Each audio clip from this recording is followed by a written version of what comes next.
right, let us see if we are live. And then we'll get to work here this morning. So, checking in. Cool, we're up. And let's, waiting for the sound to kick in. And once that does, we'll be able to roll forward with confidence. Let's see. I'm going to update because I should be live. I'm going to update. All right. And hey, it's only been 24 seconds, so great. Not too much lag. Right. Sounds good. I'll drop that volume down there, and I am going to do some social media boosting here. It is Saturday morning. Welcome, folks. We're in June.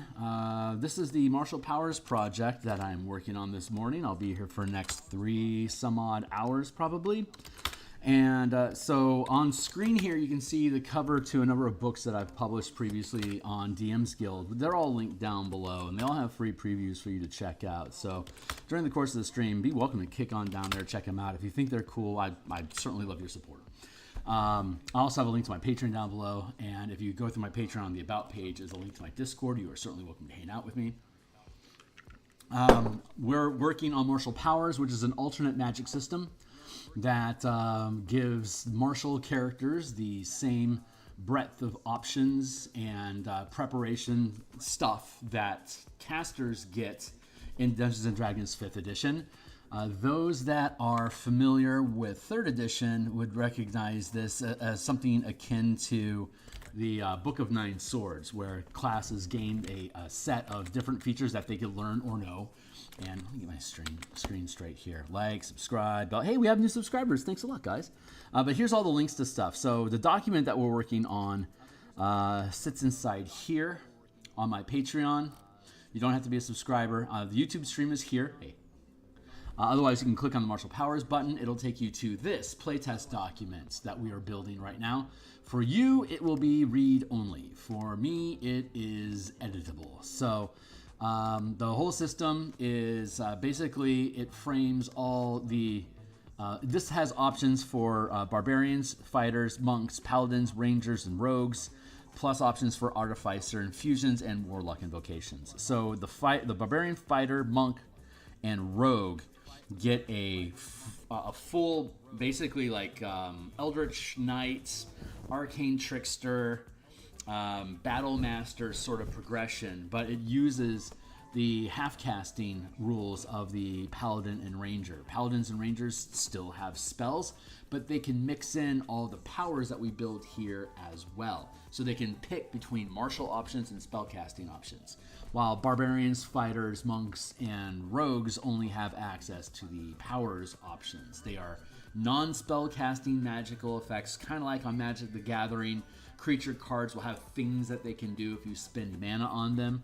So we're using the unified color mana system that was on the cover there. If we kick on down here, we will take a look at real quick, just for reference sake.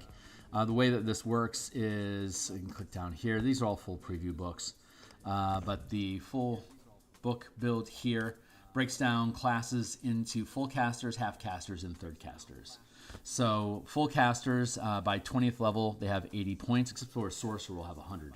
Half casters like artificers, paladins, and rangers have 40 points at 20th level. And like Eldritch Knight and Rogue have 20 points at 20th level. As does the, if you haven't seen it before, it's a pay what you want, and if you spend at least $1 on it, it's like 6 sales away from being a gold bestseller, which is amazing for a pay what you want. But the Warlock has, if we go down here to the point system that I use, has 20 points of mana that they can get back on a short rest, just like the monk can. And its Mystic Arcanum is a stack of spell points that they get per day on a long rest, and there's 40 of them. So you've got 20-point mana pools, 40-point mana pools, 60-point mana pools, 80-point mana pools, and the sorcerer has 100 spell points. And when you cast a spell or use a power, whatever the level or rank of the spell or power is respectively, you spend a point. Like if we're using the color mana system, if you're just using generic mana, it's like if I want to throw a fireball, I dump 3 points and then pop. I hit the spell. There you go. If I'm using the color magic or elemental paradigm, let's go with the color magic paradigm for the moment. If I use the color magic paradigm, when I cast a spell, I'm going to use, I'm going to take all my mana, and every time I take a short or long rest, I can decide how much of each color is devoted to, how many points are devoted to each color. White, blue, black, red, and green. If you're familiar with the Magic the Gathering color mana system, then you'll know that, like, for instance, if you want to throw a fireball, which is a 3rd level spell, fireballs using color magic is a red spell. So, like, fly would be blue or green. Gaseous form, blue or green. Glyph of warding, a white spell. Hunger of Hadar, a black spell. Hypnotic pattern, blue. Lehman's tiny hut, white or blue.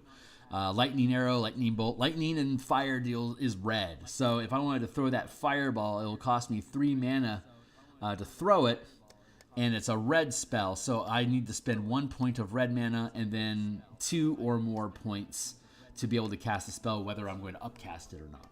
So if I have 30 points in my mana pool and I want to chuck a fireball, I could do that 10 times per day. I could cast 30 spells per day. This, if you look at the spellcasting spell point variant rules in the Dungeon Master's Guide, this mana system is more direct 1-for-1 point ratio, and in the end, you can cast less spells of higher levels. Like level 2 and up, you cast less spells per day than you would in the Dungeon Master's Guide. So this is actually a more efficient, reined-in, intuitive version of spell points, and it's all here on the DM's Guild for you guys to fuck around with.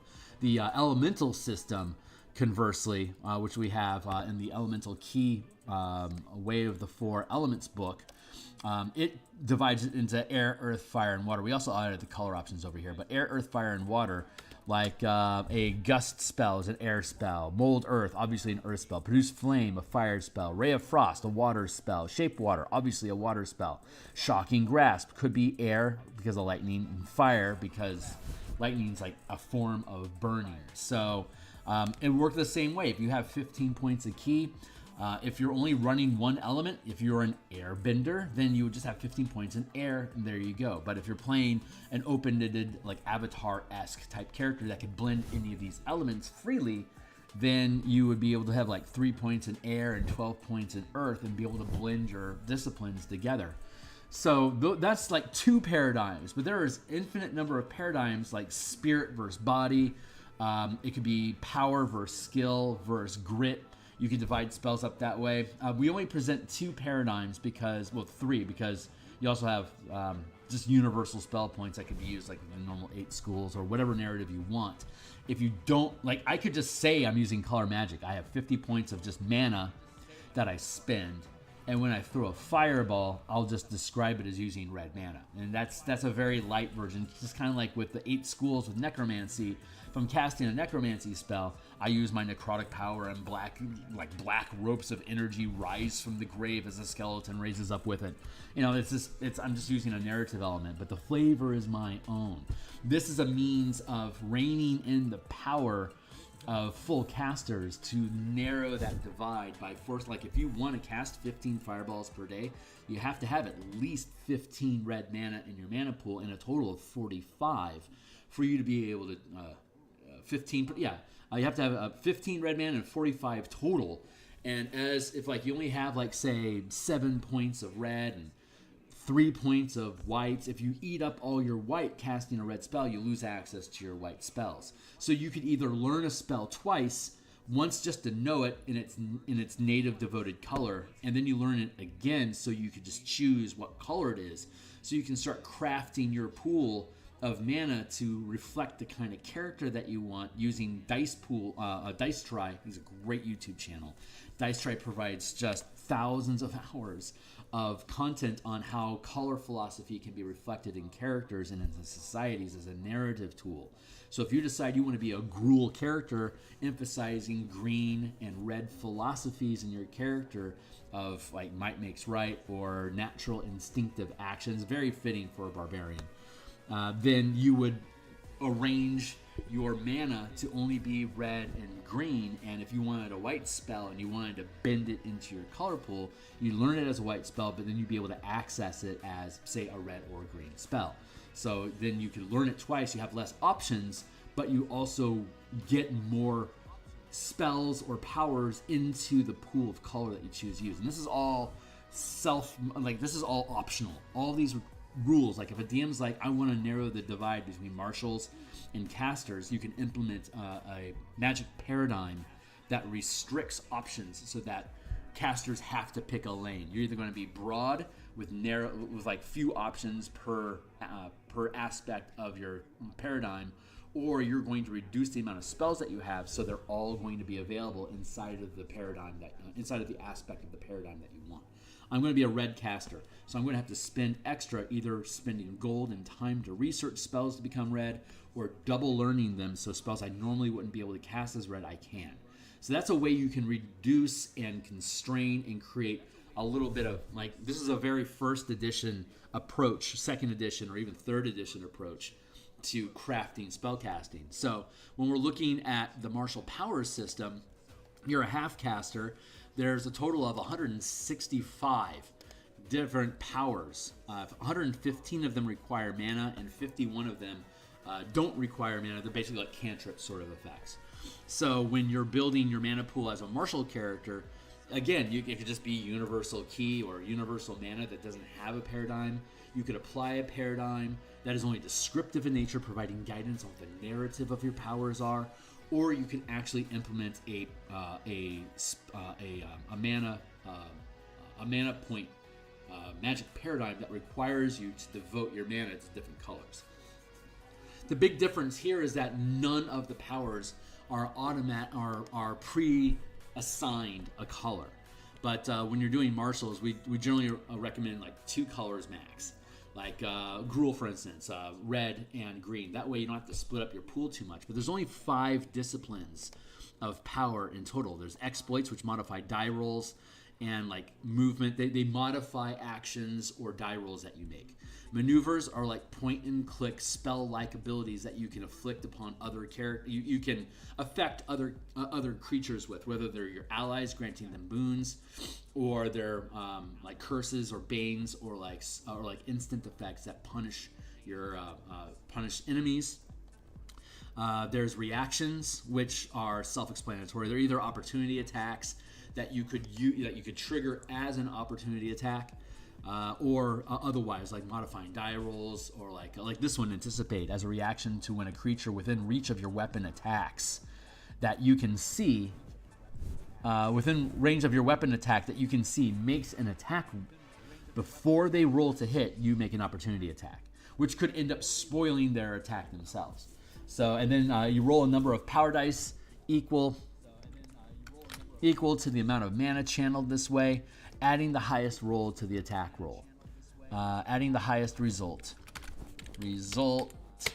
to the attack roll. So going back up into the martial power system in general, if I'm a fighter, first level, anticipate, I could take it at first level. I'd have a d6 power die. I'd know 2 powers that I can prepare, and I'd have 1 point. So I'd only be able to use this once. But martials, fighters, barbarians, fighters, monks, and rogues, they regain mana on a short rest. So I'd be able to do this once as a short rest, and as I gain levels, I can do things more often. Each class has ways of cheating extra mana into their build. So here's the class features that we've built for Fighter to adapt to the system, and we'll go over those in a minute. I just want to finish the disciplines. So reactions do that thing. Strikes are like smite powers. There's 24 of them in total. Like, for example, Flaming Strike. When you hit somebody with an attack, you can spend 1 or more points of mana to deal fire damage. So your entire weapon could deal fire damage, can deal fire damage if you want. You add 1 power die per mana burned, and the creature is caught on fire, taking fire damage equal to the result of the highest power die roll at the end of the turn. But you add all, like if I spend 3 mana on a Flaming Strike, I'll do 3 power dice worth of damage. It'll be fire damage on top of my weapon damage, but then the kicker effect is I catch the creature on fire. And so the amount of damage I take is equal to the highest die roll that I have. If I only roll 1 die, that's the highest. I have 3, pick whichever one's highest. And then at the result of the highest power die rolled at the end of its turn. So you catch them on fire, and by the end of their turn, if they haven't put the fire out, they'll take fire damage. The creature can attempt to end the effect by spending an action to put out the fire or succeeding a dexterity saving throw at the end of each of its turns before taking damage. So that's one example. And then there's 24 of them. So whenever you hit, just like Paladin smites right now, what does that mean to the Paladin? We'll get to the Paladin eventually. Today we're working on a fighter. But the Paladin does it better. Basically, they get a free die. They get a free extra die. Just like you would expect a Paladin to have, like 2D whatever. 2D6 at first level. By 5th, the power die grows. So it starts with a D6, it becomes a D8, and it ends as a D10. So around level 9 plus, the Paladin does as much damage as you would normally expect from the player's handbook. But spell points offer so much more smite option to Paladins than what their spell casting their spell slots would allow in the player's handbook. So reducing it to a D6 is actually pretty fair. So it helps balance that. They can do it more often.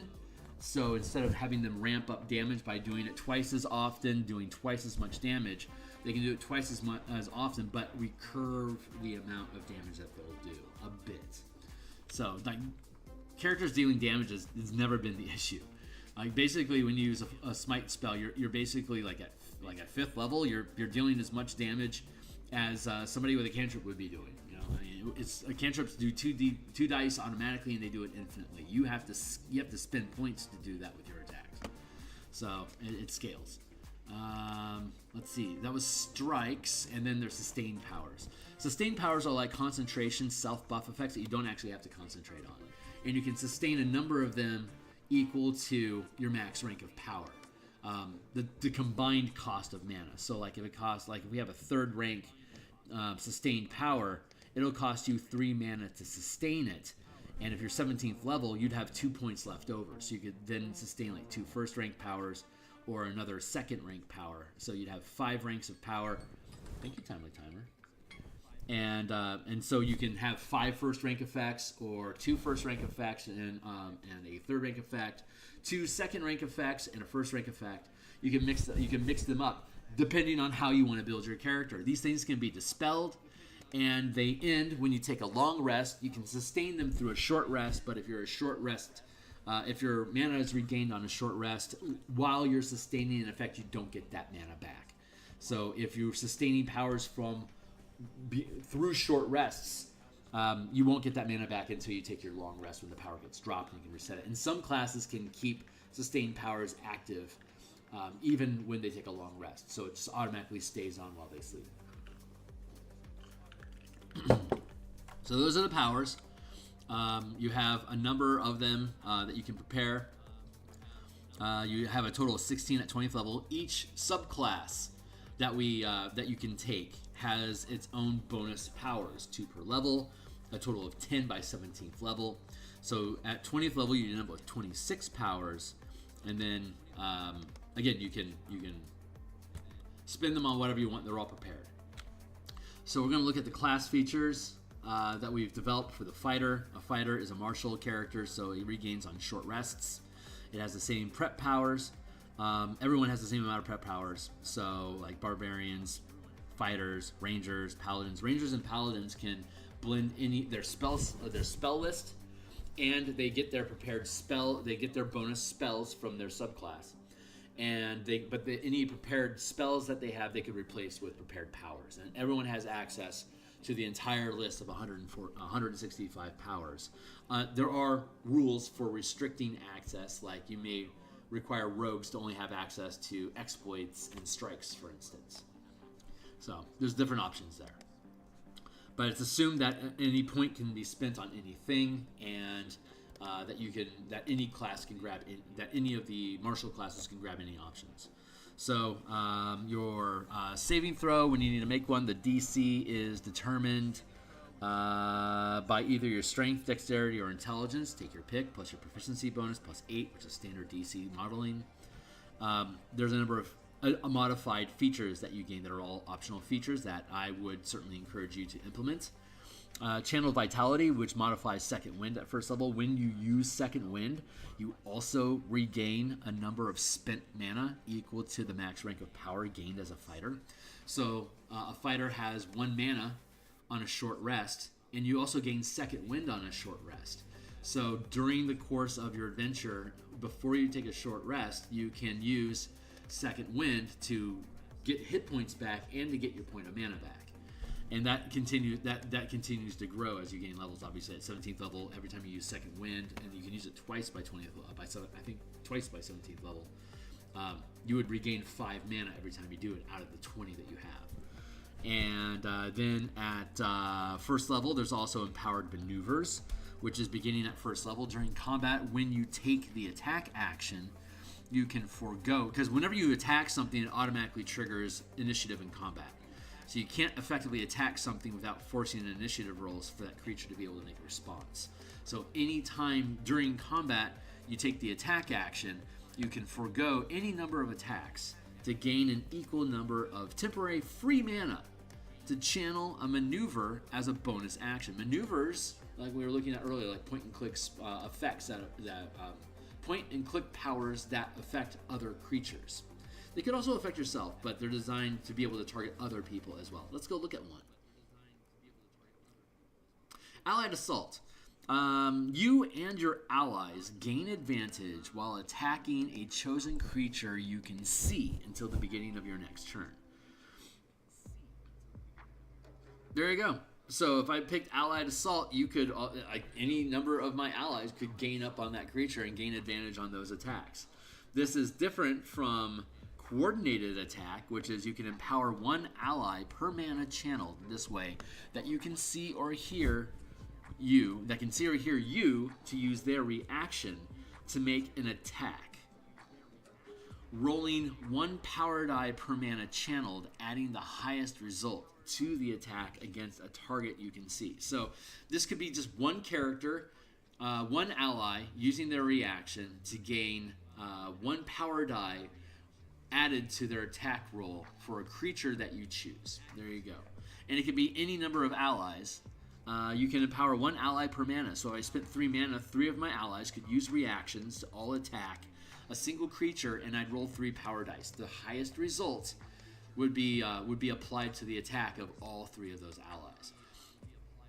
And then Allied Assault, which is you and all my allies gain advantage while attacking a chosen creature that I can see. So it's up to you. If I want to spend 2 mana, I can make sure 2 of my friends are really going to be able to deal a lot. They won't necessarily. There's a lot of ways to get advantage. So if you already have advantage, Allied Assault might not make sense. It might make more sense for you to use Coordinated Attack with 2 mana instead, so that 2 of your friends could roll 2 dice and use the highest result to gain the attack if like your rogue already has advantage. But this is a way for you to be able to cheat your rogue ally, into being able to use a sneak attack against just a random target. So the Coordinated Attack, like a 5th level character, well, a 5th level fighter with 2 attacks could sacrifice both attacks to use Allied Assault for 2 mana, and would be able to use it for free for a bonus action. So the only thing that my character would do that turn would be move, sacrifice my attacks, gain 2 bonus mana to then use on Allied Assault with my bonus action. So the only thing I've done was have all my allies gain advantage until the beginning of my next turn, reposition myself, and then have my reaction available for whatever I need. So a lot of ways that you can control your action economy to gain free mana, to be able to utilize powers basically every round. If you're willing to give up actions, you can have basically unlimited mana that way, but it's costing you action economy at the same time. So I've been working on this. We've been building this for the past 15 months. So if this sounds familiar to other things that are being brewed up against to be D&D killers, this is actually designed to work with D&D to make your D&D game become more killer. So that's the catchphrase. There you go. You don't need a D&D killer. You just need to make D&D killer, more killer. There you go. So that you can do that starting at first level. You can always use maneuvers for free starting at first level. As long as you're willing to give up your attack, you can always use a maneuver. Empowered attacks starting at 5th level. When you take the attack action and you hit with your first attack, you can forgo the second attack to gain a free point of mana that you could then use to channel a strike. So if I hit with an attack, I gain a free point. I could always add more mana because at 5th level I can use 2 mana. So I could gain 1 point for free and then just spend 1 of my mana to make that a 2nd rank power, which means I could then use a 2nd rank, a 2nd rank power.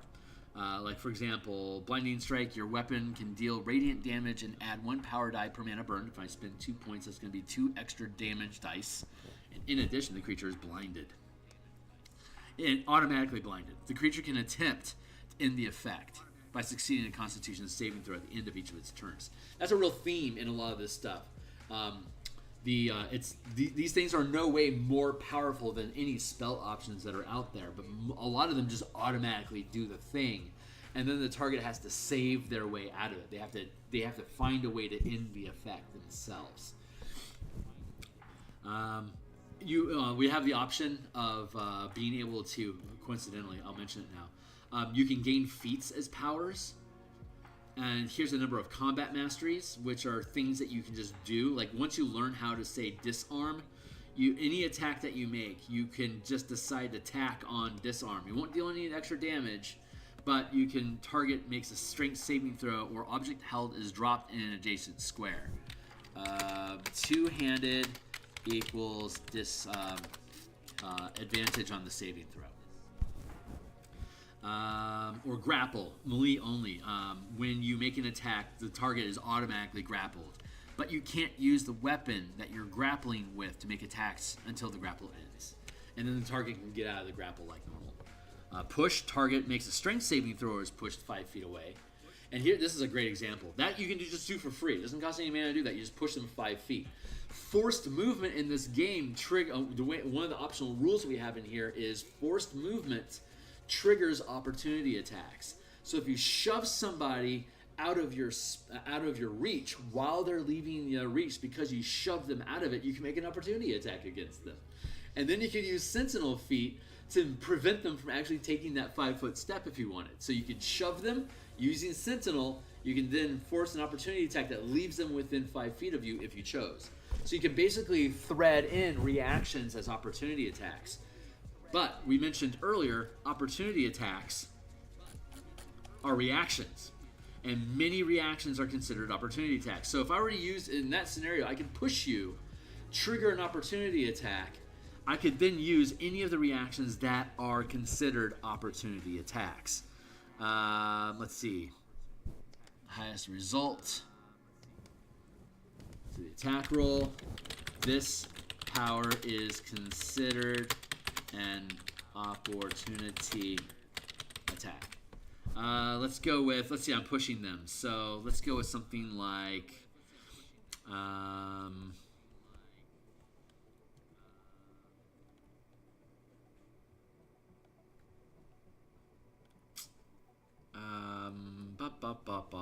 most of the reactions don't trigger off of movement like that. All of these things are counter effects. What's a better example? I'm failing here in front of you, because most of these opportunity attacks are designed that if you have multiple opportunity attacks per round, which you can gain with the mark optional rule from the Dungeon Master's Guide. Every time you hit a creature, you mark them, and then before your next turn, if they do something that would trigger an opportunity attack, you could use you could do so for free. So opportunity attack equals making an attack roll. But like if say you mark somebody and they use as a reaction to when a creature within reach of your melee attack hits another creature with an attack, you can then redirect that attack to target a different creature that you can see that's within reach of the attack. I could use that, like I mark a creature, they would then be able to, they then make an attack which would trigger redirect, which is an opportunity attack, which I would then be able to use that mark effect to trigger this opportunity attack. I'd still have to spend a point of mana to do it, but I could do it. The best, a free example would be the trip. Let's go look at trip real quick. Meta powers. Here we go. Trip. Target makes a dexterity saving throw or is knocked prone. Creatures size huge or larger are unaffected. There's a strike power. Tripping strike. Your weapon damage increases by 1 power die per mana burn, and you knock a creature the same size as you or smaller prone. So you automatically knock them prone. And then we have the reaction, downtrodden, which is an opportunity attack. So as a reaction to when an enemy you can see within range of your weapon attack becomes prone, which you could trigger with the tripping strike or trip attack mastery, you can make an attack using 1 power die per mana burned, adding the highest result to the attack roll. You already have advantage because they're prone, and this is considered an opportunity attack. So when they're downtrodden, you can spend a point of mana, which would allow you to make an opportunity attack to hit them because you knocked them down. That's probably the best action sequence I could imagine for you.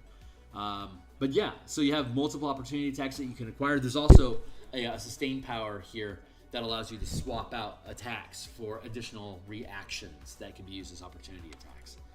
So you can become you can become a wall, basically. If there's creatures around you, and you can mark each one that you hit, which you could then use as opportunity attacks to prevent them from moving, for instance, when Sentinel feet. And then you could also use Opportunist to change attacks into additional reactions that you would be able to use to prevent creatures from progressing as well. So you can mix and match like that.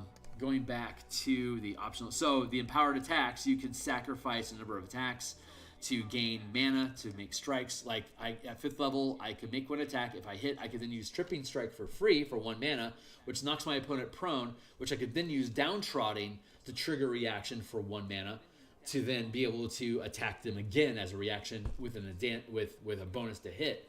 And that would only cost me, I made my attack, I hit, I got free mana, I gave up my second attack to get it. I then used Tripping Strike for free, which then triggers my reaction, which does cost 1 point. So I get to attack my opponent twice with a bonus to the attack for 1 mana. There you go. So empowered attacks. Then at 11th level, I have 3 attacks, so I can forgo 2 of them to gain 2 points of mana. At 20th level, I have 4 attacks. I can forgo 3 of them to gain 3 mana. If I miss the first 2 attacks, I only have 2 attacks left. So the 3rd attack then hits. I could then spend the last attack to gain a full point of mana. And then powers, like if I have haste or frenzied attack or some other effect that increases the amount of attacks I get as part of my attack action, that applies. So if I have frenzied attacks at 20th level, I'd have 5 attacks. If I hit with the first attack, I could then cash all 4 of my extra attacks to deal 4 mana worth of extra damage for free. Variant class features: Indomitable Power modifies Indomitable gained at 9th level. So when using the Indomitable Power to re-roll a saving throw that you fail, you can also re-roll any number of power dice channeled during that save. So it's just basically quality of life. If you're going to re-roll your saving throw while using Indomitable Power, you also get to re-roll any number. You can re-roll any number of power dice to get better results. So you can help make sure you're going to hit that saving throw if you have a garbage D20. Power Surge at 10th level, when you are using Action Surge, you also don't we have Channel Vitality, Empowered Attacks, Indomitable Power, Power Surge. At 10th level, when you are using Action Surge, you also gain a number of temporary mana equal to your max channel limit gained as a fighter to use until the end of your turn. Any temporary mana at the beginning of your turn is lost. So you can use Power Surge to gain an extra action, and you get 5, at 10th level, you get 3 free mana with it to do whatever you want. So like, I'm going to use Action Surge. I'm going to use it for channeling a maneuver, and that could be a 3rd rank maneuver that I can basically do for free.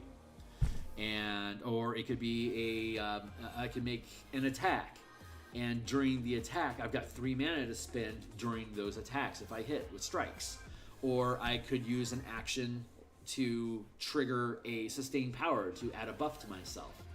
Or, since I'm sitting on it, I have to spend it by the end of my turn, but if I make 3 attacks and I make 3 tripping attacks, I could then use downtrodden reactions. I could use those. I could make a reaction. I could spend a point of mana, and I could spend all 3 mana on dealing that downtrodden reaction damage, for instance. And those are all the features. So we had gone through some playtesting at level 3 and 4 last month, and ended up rebuilding a good portion of these powers so that they add more value and create and reduce. There was over 200 of them before we started. We reduced 50 powers from the list, so we trimmed off a good 30% of the mana disciplines, so that each discipline is going to do more. There's less options, so you don't have to worry about losing out on stuff. And they became a better use of your mana. So now that we rebuilt all of them, each, like I said before, every subclass has a list of bonus powers. But since we've rebuilt and consolidated and removed a number of the disciplines, we now have to go through all the power lists to make sure that what they have is legit. And while we go through that, we made some changes to the mechanics, especially for sustained powers. We went through some changes to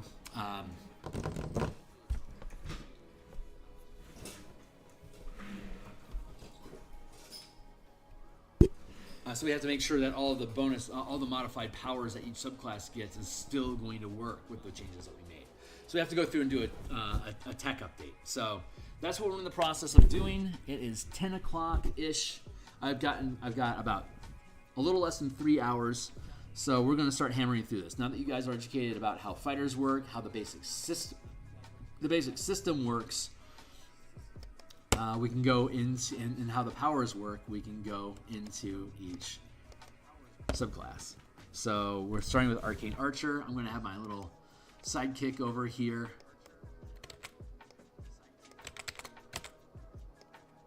Here, I'm going to have. We're going to pull up the fighter.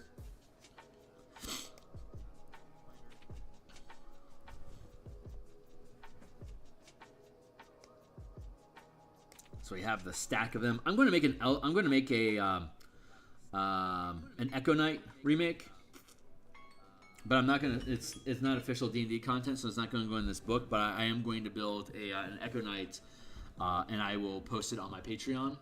So that'll be a $1 membership to have access to that stuff. It's a great way to support the team, and you'll see how we build modified Echo Knight. So you guys can keep an eye out for that. I'll let you all know when that's up.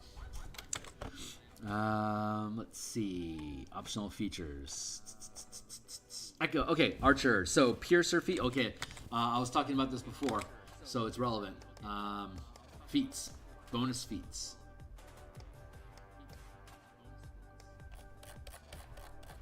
Instead of powers that require mana, and you have these combat masteries which don't require any mana, and but they require saving throws, so they're not as effective as paid powers.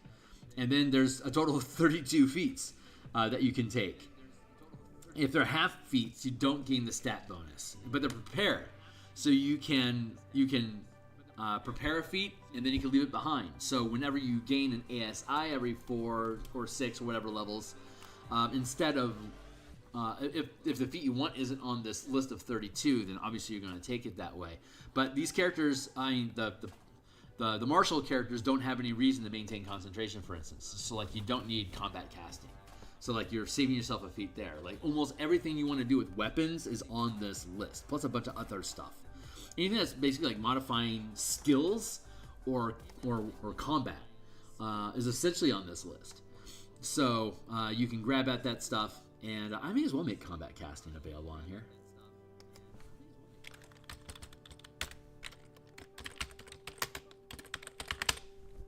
That's a feat, right?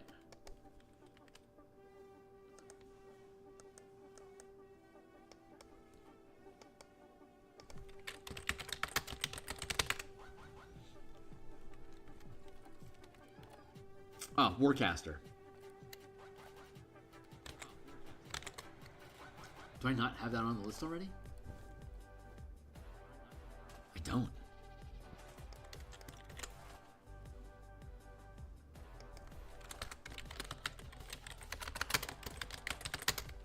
2 words or 1? Like, Warcaster is super useful for Paladin and Ranger. It would be totally worth it for them to spend a spell that they could learn to have this instead. So you practice artificers as well, and warlocks. Like, this is really useful. So you have practical casting in the midst of combat. You have advantage. It performs somatic components and hostile creatures' movement. Provoke opportunity attacks from you. You can ding them with a spell. There you go. Super fun stuff. Here's Itchy today. So yeah, that should absolutely be there. Let's go back and check our list again. 1, 2, 3, 4, 5, 6, 7, 8, 9, 10, 11, 12, 13, 14, 15, 16, 17, 18, 19, 20, 21, 22, 23, 24, 25, 26, 27, 28, 29, 30, 31, 32. Yep. Okay, so efficient power is a meta feat, is a meta power feat that we created. And what it allows you to do is a power that's 2nd rank or higher. If you take this feat, you reduce the cost of that power by 1.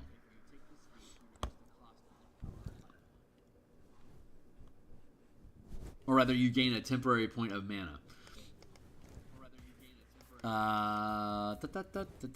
Because you can't overclock these things. So you can take this feat more than once, choosing a different martial power for each time that you take the feat. So you can reduce a power once. And the reason, the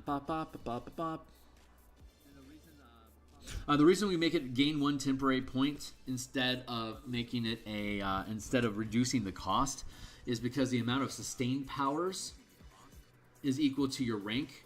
So you don't want, I don't want you taking 5 2nd rank powers and then reducing their cost to 1. So you can have 5 of them stacked up on your characters. You'd have 10 mana worth of of sustained effects on a 5 mana chassis. You're basically overclocking it. So instead, efficient power gives you a free point of mana, so that it only costs you out of your pool 1 point, but it still counts as a 2nd rank power for terms of like how much you can spend. So for strikes and reactions and stuff like that, it's neither here nor there. But for sustained powers, it actually matters because you have to clock how many powers you're sustaining at a time. So some of the powers in this book actually reduces, like some of the options they have actually reduces the cost of doing so, which allows you to double stack and stuff. Like the barbarian, like Path of the Giant for the barbarian actually reduces giant growth from 2 mana to only 1 mana to become large size, instead of giving you a free point and still costing you 2. So that allows you to stack that on with other sustained powers, so you can become giant and you can do these other things, which is very much in the spirit of Path of the Giant. And you'll see that in the Rune Knight as well, for once we get down there into the fighter. At least we should, if I recall building it that way. But so Piercer feat, that's for free. You automatically get that when you take Arcane Archer. So, and you also automatically get Sharpshooter. So those are great value feats. Like taking the Arcane Archer, if you're an archer, that alone makes it worth considering taking Arcane Archer when you're using the martial power system. You get Restraining Strike, which is a strike power, and Blinding Strike. Blinding Strike is a 2nd rank power now. I need to make sure we go through these and make sure they're the right levels. Restraining Strike might be 2nd as well. Let's go find it. Because, like I said, we recalibrated a lot of these, and now we have to go through the list and recalibrate with the list. To make sure that like everything's available at the level it's supposed to be, and blah blah blah. And once this book is published, this is a tight list. We can build specialized lists. Like we can make Boros powers, Dimir like Boros is white and red magic. We can make Dimir powers, which are like black and blue. We can make fire powers. We can make air powers, water powers. We can define different paradigms, and then create powers that are customized to that paradigm. Ravnica is awesome. Like Strixhaven, we can make Lorehold powers. Like if you're playing Strixhaven Lorehold character, you would add these powers to that list. You could have a Magecraft. You could have a Magecraft scholarship or a mage ball. The sports game in Strixhaven. Martial characters can now join Strixhaven because they have a mana pool. and they're learning how to use, they're not learning how to cast spells. Strixhaven now becomes a place for you to learn how to use your mana. How can I channel or use my mana to do things that are impressive? Spellcasters, there's all the colleges of spellcasting, or the schools of spellcasting. But then there's also the disciplines of power. So in Lorehold, you could have paladins, fighters, clerics, bards, and they're all learning how to use mana as a Lorehold character with white and red mana. And the fighter characters are involved in fighter sport stuff, spelunking, exploration, delving, while the wizardly sorts are learning how to use their mana to do these things as well. And so now you can have sports scholarships for all these martial characters to attend Strixhaven, and you can reimagine Strixhaven as a again, not just as a college for spellcasting, but for a college of learning how to use your mana. So, neat stuff. Let's see. So, Restraining Strike, that's what we were looking for. I'm looking forward to that. When this book publishes, I can like really start doing Strixhaven stuff. No, Restraining Strike is first rank, and Blinding Strike is, second rank, and Phase Attack. Do we still have? Oh, that's Phase Attack. It used to be it's an exploit. So let's go find it. I think it's still second rank. Exploits.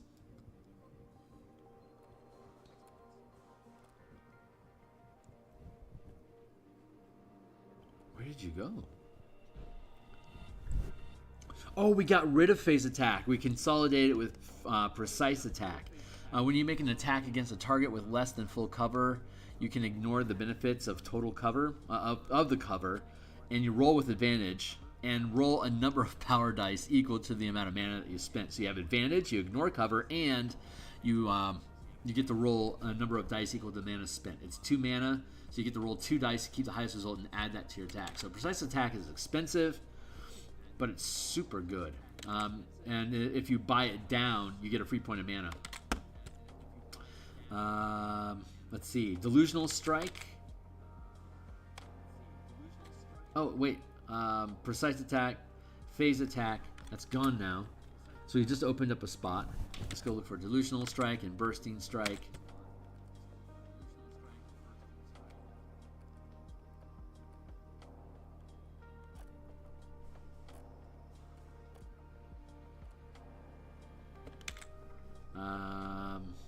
Delusional Strike and Bursting Strike is third now. Yep. Banishing Strike is 4. And Curse of Enfeeblement. Maneuver 3.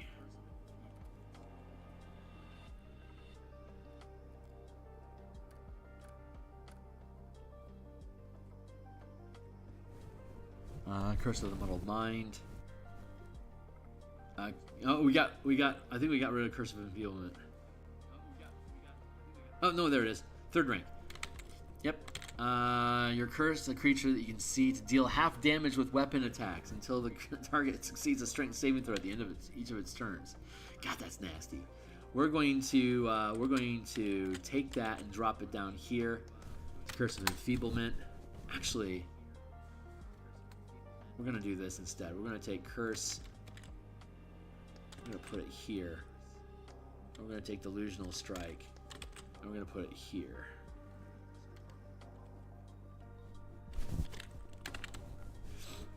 Precise Attack, Delusional Strike, Curse of Enfeeblement, Bursting Strike. That's out of order. What's up with me in parentheses today?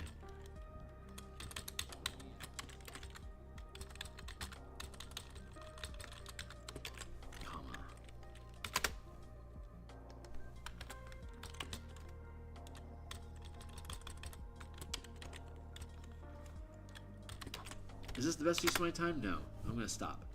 We now need a 4th rank power. Powers only go up to 4th rank.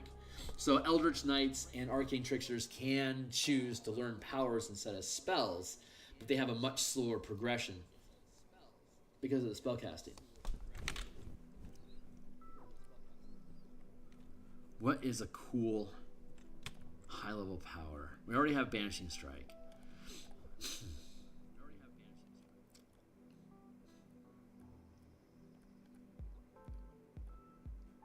Ooh, maybe there's a cool high-end effect here. I bet there is. I bet I'm going to use Frenzied Attack. Frenzied Attacks. You sustain its power. You gain 1 additional attack when you take the attack action. And you gain advantage on all attack rolls. That's insane. That is so strong. Frenzied Attacks. I love it. And it's a sustain power 4, so it eats almost your entire budget. So it's worth. Super fucking worth. Oh. Okay, so features. Arcane Archer Lore. You gain... Let's look at what that actually is. Arcane Archer Lore. At 3rd level, you gain Magic Theory, some secret nature, typical for practitioners of this elven martial tradition. You choose to gain proficiency in either Arcana or Nature skill, and you can choose to learn either Prestidigitation or the Druidcraft cantrips. Those are great. Okay. Archer Shot. Arcane Shot. At 3rd level, you can channel strikes through attacks made using a short bow or long bow within normal range. At 13th level, this improves to attacks at far range. Normally, ranged weapon attacks like crossbows and bows and slings, they don't channel powers unless you specifically have a class feature or take a sustained power that allows you to make strikes. So strikes are limited to melee weapons, either melee attacks or thrown, but still melee weapons. Ranged weapons. You can channel strikes through attacks made using either a long bow or short bow within normal range. There you go. So this opens up access to using powers for free. Rangers get this.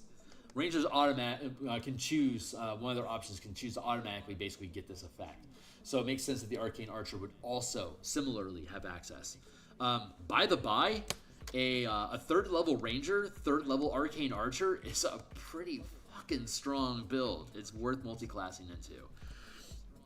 At 13th level, it becomes ranged as far. So, Magic Arrow. At 7th level, you gain the ability to infuse arrows with magic. Choose one type. Hold on. My brain just told me to go check sustained powers because I have sustained powers that amp up archery. Let's see if it's redundant or not. I am. Yeah, I'm in the right place. Let's.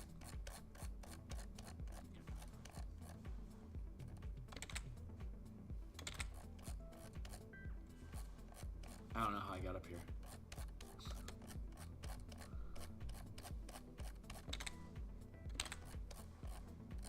Oops, I've gone too far. You've gone too far this time, Kearney. Not far enough. Wait. Oh, that's why. It's at the top of the page now, not the bottom. Alright, powers. There we go. Sustained powers.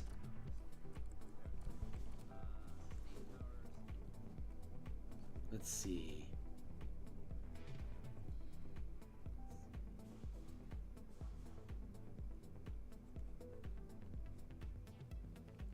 Ranged Skirmisher.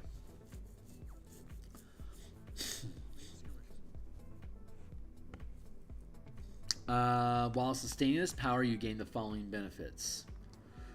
Strikes can be channeled when you hit a target with a thrown weapon at far range, because normally thrown weapons only work at normal range. And then strikes can be channeled when you hit a target with a ranged weapon at normal range, which we just talked about. And you can create temporary...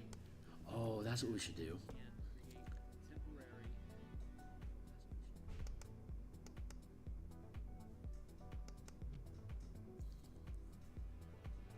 And you can create temporary non-magical weapons or ammunition for ranged weapons of your choice while making a thrown or ranged attack, which disappears after finishing the attack.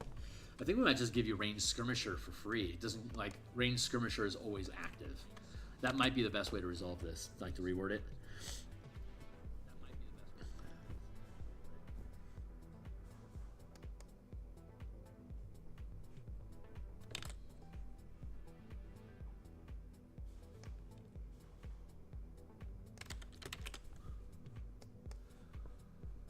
Yeah, we should totally do that.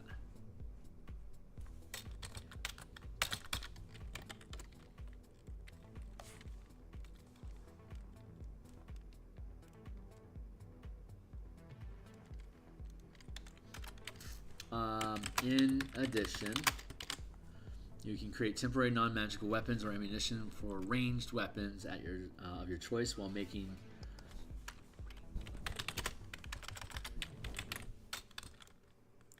a ranged attack, which disappears after the after finishing the attack.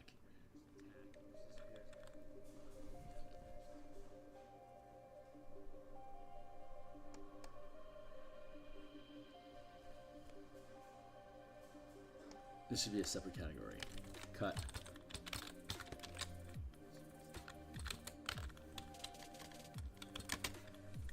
There. In addition, you can create temporary non-magical weapons or ammunition for ranged weapons of your choice. And we'll do like that. Now, there we go. Yeah, there we go. 7th level, magic arrow. You gain the ability to infuse arrows with magic. Choose one type of damage from the advanced damage type list below. Whenever you fire an arrow from a short bow or longbow, it is a magic weapon attack, and you can deal the chosen type of damage if the attack hits. The magic fades from the arrow immediately after it hits or misses its target. You can choose the damage type dealt when you finish a short or long rest. Okay, for those that don't know,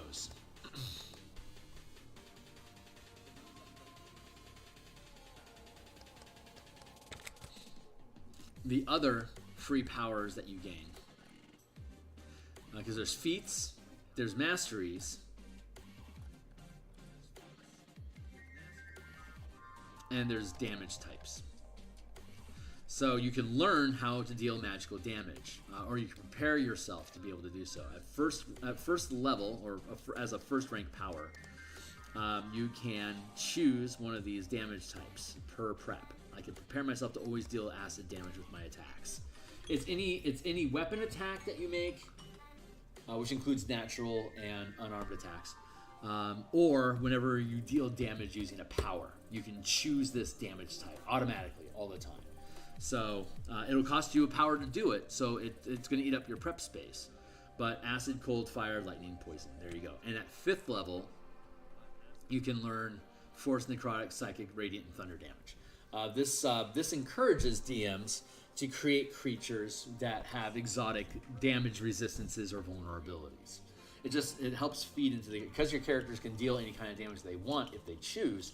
They don't have to do non-magical BPS, so you can start building interesting creatures that have, like, say, immunity to fire damage, because they don't have to deal fire damage. They can opt into it.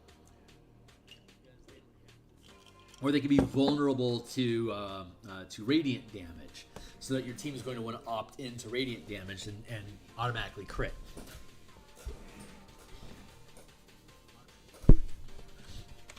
So fun stuff like that. Let's see. And you can change the damage type whenever you finish a short or long rest. So basically, you're getting a free prep of a damage type. Curving shot. At 7th level, you learn how to. You can. Magic fades. You can choose one type of damage from the basic or advanced damage type list below. Whenever you fire an arrow from your short or longbow, it is a magic weapon attack, and you can deal the chosen type of damage. There you go. So all 10 are available to you. Curving shot. I mean, they're available to anybody because it's all prep casting. But for you can swap it out. Short rest. So, and it doesn't cost you anything to do it. Curving shot. 7th level. You learn how to direct an errant arrow towards a new target. When you make an attack roll with an arrow and miss, you can use a reaction to re-roll, attacking a different target within 60 feet of the original target. Efficient shot. The rank and mana costs of all powers you know from your bonus power list above are reduced by 1 to a minimum of 1. They're all reduced. So Blinding Strike becomes 1 mana. Delusional Strike becomes 1 mana. Precise Attack becomes 1 mana. Bursting Strike becomes 2 mana. Curse of Enfeeblement becomes 2 mana. Banishing Strike becomes 3 mana. Frenzied Attack becomes 3 mana. Nice. At 15th level, when you're while using Action Surge to gain the attack action, instead of gaining temporary mana equal to the max rank of power gained as a fighter, you gain twice this amount. So instead, at this is 15th level, you have access to 4th rank power. So when you take the Action Surge, like we talked about above, you gain 4 mana that you can spend any way that you want. This allows you to gain 8. A maximum of 10 at 17th level. The rank and mana cost of all powers you know from your bonus power list above are reduced by 2 to a minimum of 1. So going back up here, this would mean that Bursting Strike would become 1 mana. Well, Curse of Enfeeblement becomes 1 mana. Banishing Strike is then reduced to 2 mana. And Frenzied Attack is reduced to 2 mana. Holy shit. That's some power. Yeah, I mean, Arcane Archer is worth considering. Mixing with Ranger is hot.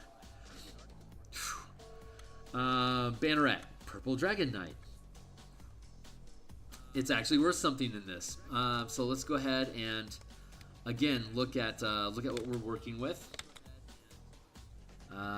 Feats okay. We know that feats are okay. So Inspiring Leader is a feat.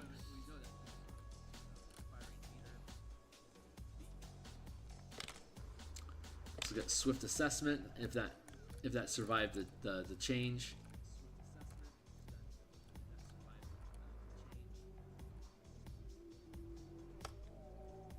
Oof, did not survive. So let's remove that. Coordinated Dash and Rally, pretty sure those both survived.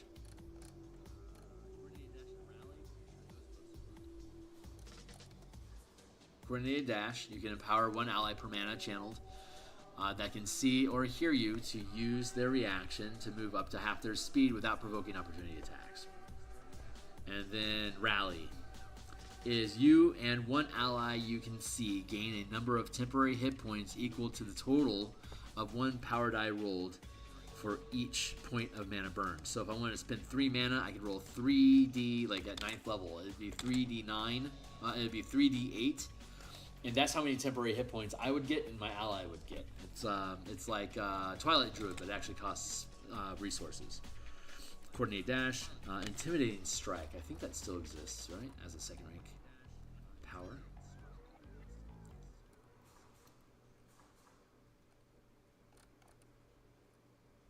Intimidating Strike. Your damage increases by 1 power die per mana channeled, and the target is the creature is frightened of me until it loses line of sight or I'm incapacitated. The creature can attempt to end the effect by succeeding a Wisdom saving throw at the end of each of its turns.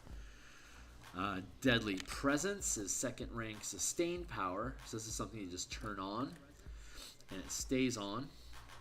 Deadly Presence. While this power is sustained and you are not restrained, stunned, paralyzed, or incapacitated, any creature you can see that begins its turn or moves within reach of your melee attack takes 1 power die of damage. Kicker: if you spend 4 mana, the damage increases to 2 power dice. That's not a kicker effect. I guess I'm going to have to redefine exactly what kicker means. Because kicker sometimes means you pay for it separately. Other times, like in this instance, it stacks on and still has to be within your limit. Like, I can't do this until 13th level. But if you pay for it separately, it would be this cost. No, this would not be a kicker effect.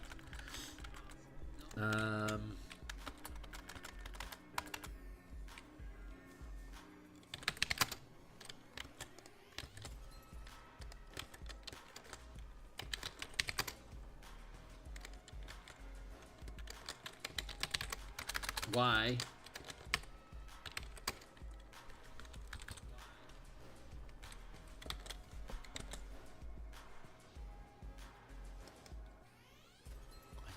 be open.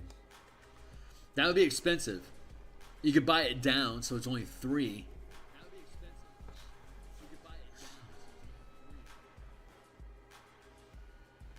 It's too expensive.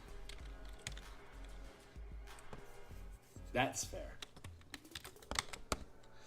So this is still good though. Wait, it's sus 2. Well, yeah, it has to be 4. Oof, God, that's expensive. Coordinated attack. That is still there. Allied assault. We just saw that. That's legit. Cooperative efforts. Maneuver. That might be an exploit now.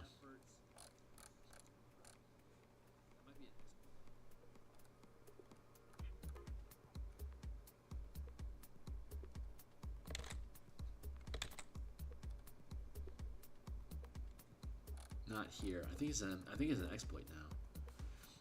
Yeah, there it is. Cooperative effort 1. Ooh. When using the help action to grant advantage for the ability check. When using the help action to grant advantage to the ability check or attack of an ally within 30 feet of you, roll 1 power die per mana channeled, adding the highest result to the ally's die roll.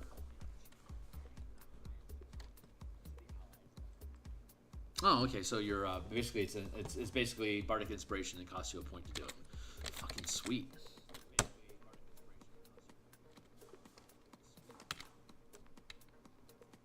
It feels like something I would get earlier, doesn't it? And community presence doesn't exist anymore. Let's see. What do we do?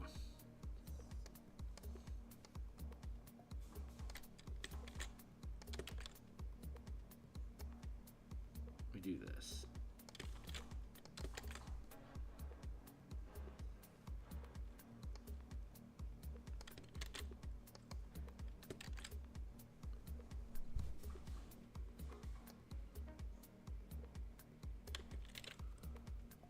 All this stuff is super cheap and easy to pay for. And I need something here. I need another feat, I think is what I need. Ah, this stuff is so cheap to use. Let's go find a feat. A commander flavored feat. Crusher, defensive duelist, a wielder, dungeon delver, power. Initiate, grappler, healer, inspiring. We already have that. Keen Mind's not bad. Linguist isn't bad.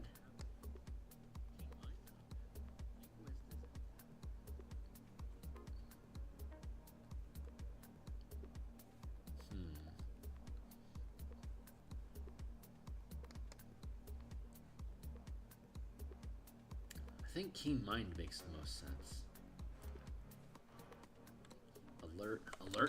Alert doesn't hurt either. Let's go with alert.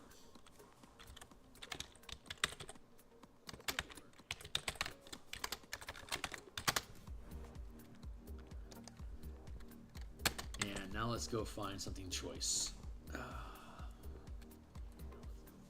Oh, wait.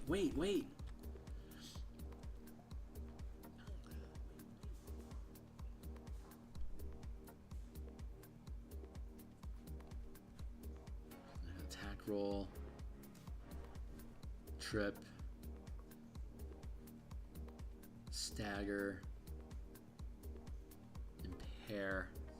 impair. Oh, addle. I don't know what feels better, to impair or to addle. Let's go with impair. Instead of alert, let's go with impair.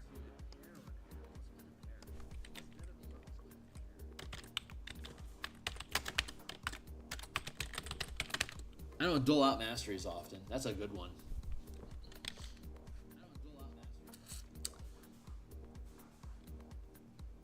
But it doesn't have long-term value. I'm gonna stick with alert. See, the thing is I want these things to always be useful regardless of what level you are. And to be honest, combat masteries run out of appeal by around 5th level. So when you don't have a lot of mana to throw around, occasionally Masteries are fine. Of course, there's going to be masteries on all weapons that anyone that's proficient with the weapon can use the specific weapon masteries that Wizards is devising. But these can be used. These masteries can be used with any weapon that you're proficient with. It doesn't matter because you're having to prepare it as a power. So it basically becomes like a cantrip kicker effect. Yeah, my hair is all this this humidity we have up here is making my hair feel dead. So yeah, alert. We're good with alert. Let's go remind ourselves what alert means.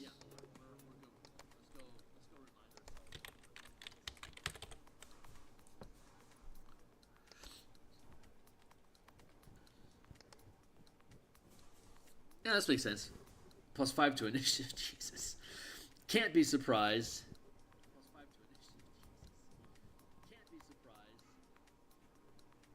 As a result of being unseen by you. God damn, alert's great.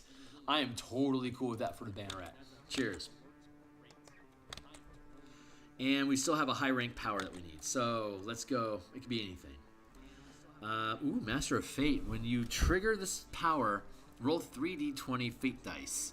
When you later roll a d20 while this power is sustained, you can choose to replace that result with any one of these fate dice.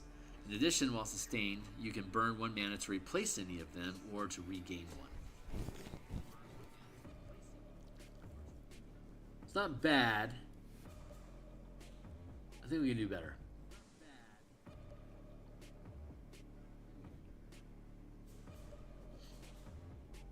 Opportunist. While this power is sustained, when you take the attack action, you can forgo any number of attacks during your turn to gain an equal number of additional opportunity attacks.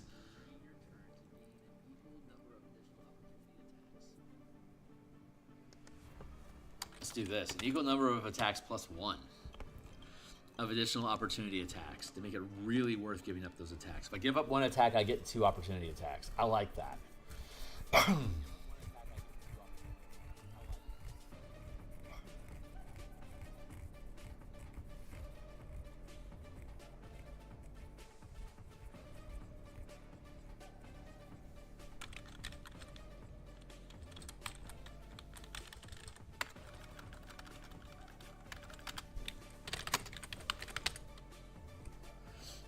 You gain that number +1 additional opportunity attacks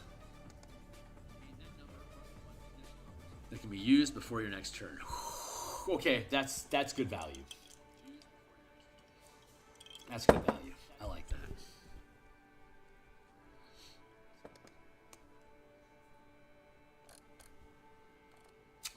Sorry, I'm being inspired.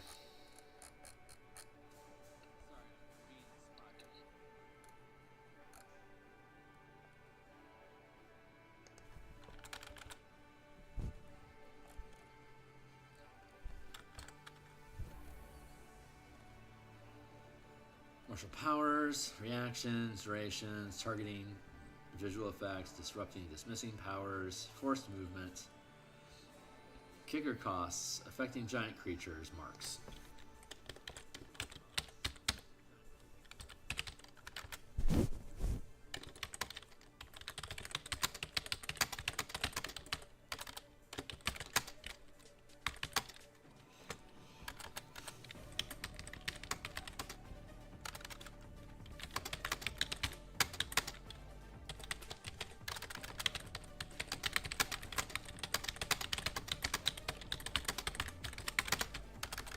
Hit it with an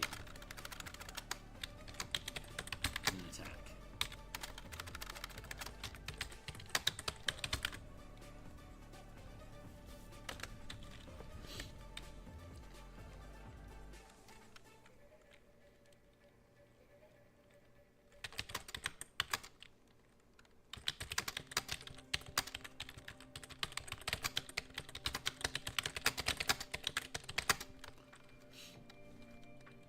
You can make an opportunity attack against a marked target.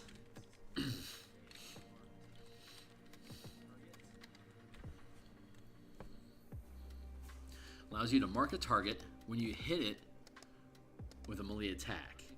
You can make an opportunity attack against a marked target without using your reaction.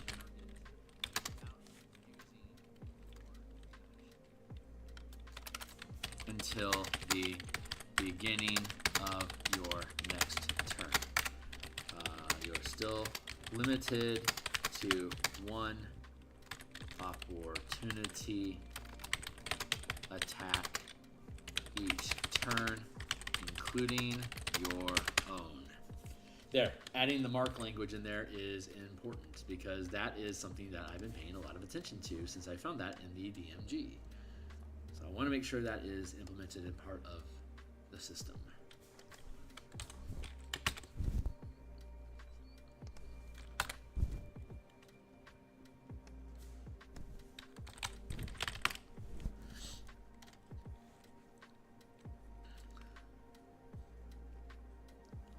And that's going to create a quick tangent here because I want to make sure I remember it. We're on the banneret right now, but I need to go down to the ranger.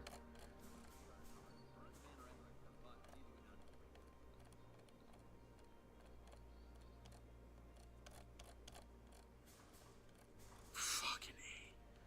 So good. Mark of Prey.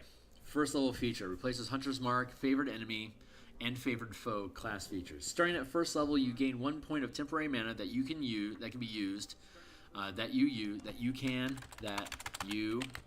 can use as a bonus action to mark a creature that you can see as your prey. You can tap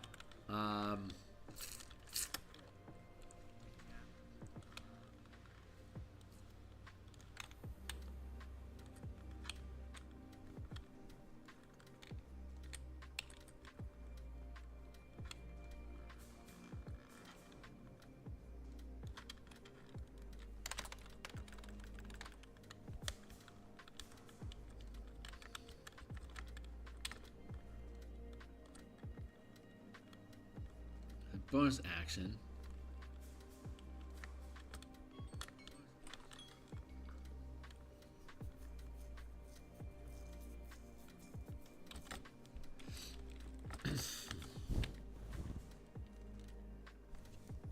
How do I want to do this?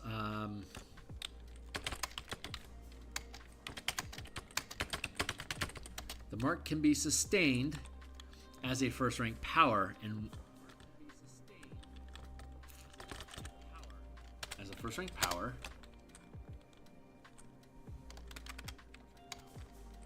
that while sustained you can use a bonus action to mark a different creature as your prey. You can use your bonus action this way immediately when you hit a creature with a weapon attack, applying any additional effects gained by Mark of Prey to the creature you hit. Effects. While sustaining Mark of Prey, you gain advantage with attacks targeting your prey, as well as intelligence and wisdom checks.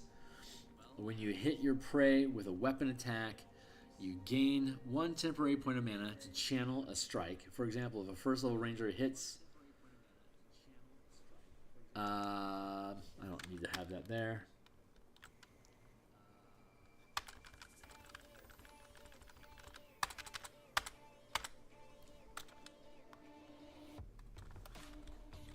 To immediately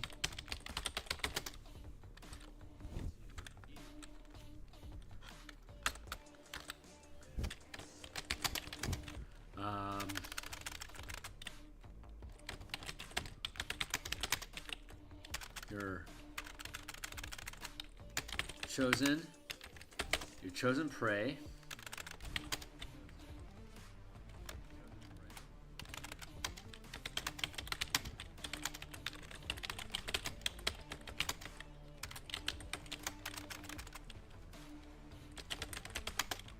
you can make an opportunity attack against your prey once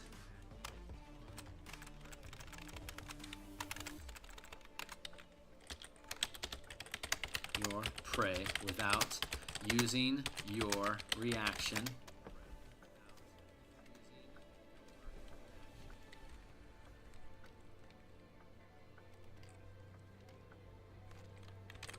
once per round.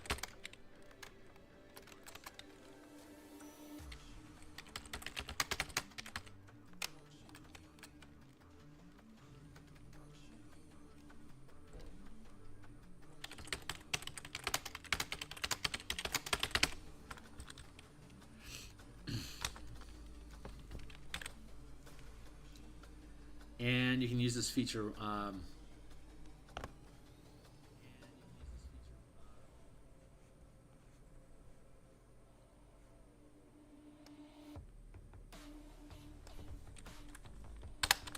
you regain the point of temporary mana when you finish a short or long rest.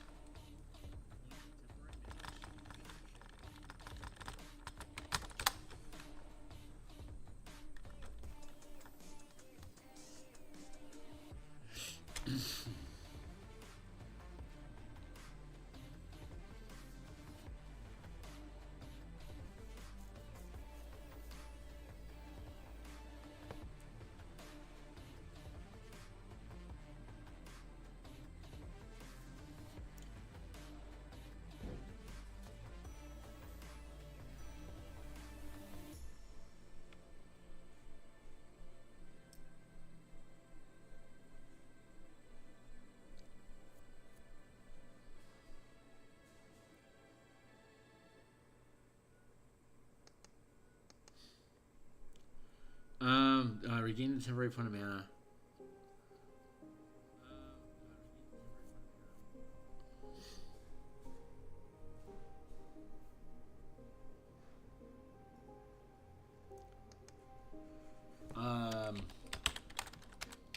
If you aren't sustaining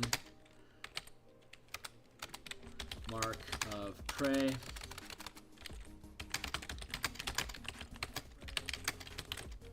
when you finish a long rest, when you finish a short rest,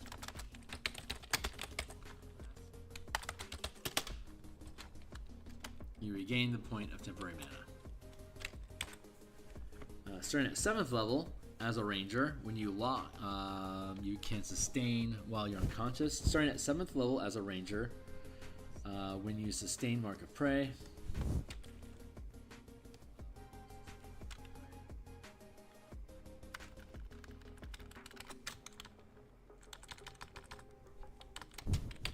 you can sustain Mark of Prey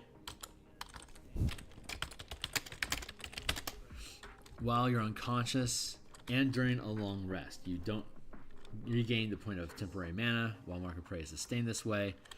The prey can be the prey can make a wisdom saving throw. Any prey, the marked prey can make a wisdom saving throw versus your channeling DC at the end of each 24 hours to escape the effects of the mark. Starting at 13th level,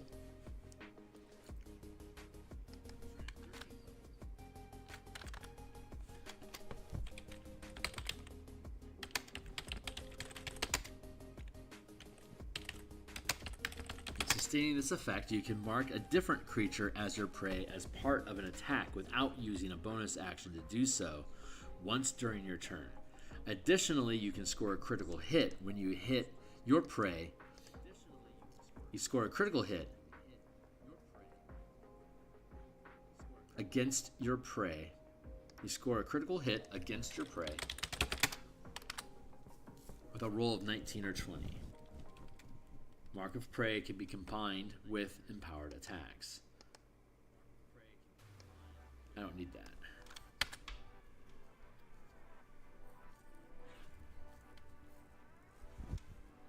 And then Death Mark, 20th. Replaces Foe Slayer. While Mark of Prey is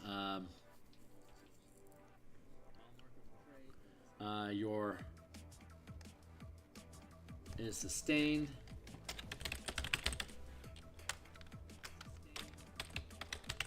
It can only be disrupted if you die. And you can score a critical hit when you attack your prey. When you attack, when you hit your prey with a roll of 18, 19, or 20. Additionally, you can add D12 to the attack and damage rolls you make, as well as intelligence, investigation, wisdom, insight, perception, survival checks you make against your prey. When you channel a strike power to damage your prey, your power die is a D12. So instead of D10s, you're using D12s at 20th level against your marked prey. God damn, I love that feature. That's a class feature. It's not a spell anymore. It is a feature. Hopefully people think that's cool. I think that like takes care of all those stupid problems.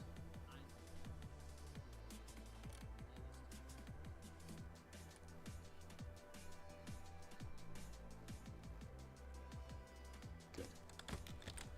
All right, back on track. Let's go back up to the fighter. I just needed to get that in there because we were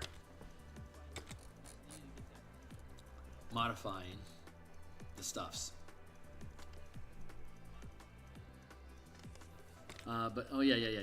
We're still looking for. Oh, it was opportunist. We were going to give him opportunist.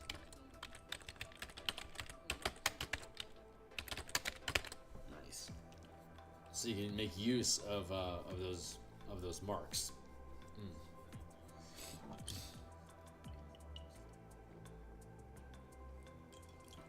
So a 5th level fighter with 2 attacks, Using opportunist, can forego 1 attack to gain 2 opportunity attacks, and then could hit a target with its remaining attack and mark it. So you would then have 3 opportunity attacks available and a reaction for you to be able to deal out opportunity stuff.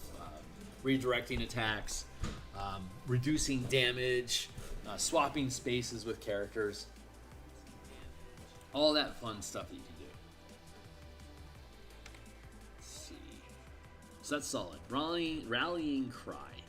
When you use the second wind class feature, you can choose a number of allies equal to the max rank of power gained as a power within 60 feet to gain an equal number of hit points. I should probably look up what that actually is instead of shorthanding it like that.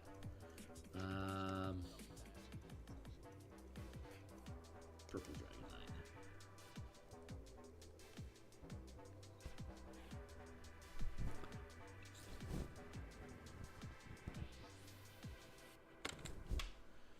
9. Gain a number of hit points.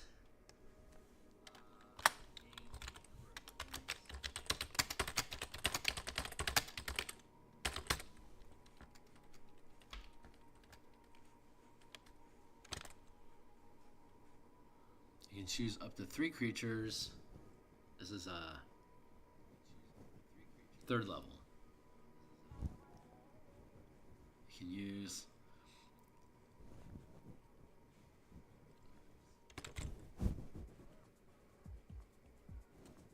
when you use the second wind class feature, you can choose a number of allies equal to the max rank of power gained as a fighter within 60 feet to gain an equal number of. That was correct, English. To gain an equal number of hit points. Because it's second wind and equal number of hit points. Now it's only going to be 1 at 3rd level. At 9th, it'll be equal to what the power normally is. And then by 17th level, it'll be 5. So it doesn't scale as hard. It scales, but it's weaker in the start. Royal Envoy, you gain the skilled feat, gaining persuasion as a skill that you have expertise in. Plus, you can choose 2 additional skills from it: handling, insight, intimidation, and performance. Inspiring Surge. When you use the Action Surge class feature, you can choose a number of allies equal to your max rank of power gained as a fighter to use their reactions to make 1 opportunity attack each. That's not bad. Because they're opportunity attacks. That's cool. Bulwark. You can extend the benefit of your Indomitable feature to an ally. When you decide to use the Indomitable to reroll a saving throw and you aren't incapacitated, you can choose 1 ally within 60 feet of you that also failed its saving throw against the same effect. If that creature can see or hear you, it can reroll its saving throw and must use the new roll. If you used any power dice to increase the result of your saving throw using Indomitable, the chosen ally can add the result. Of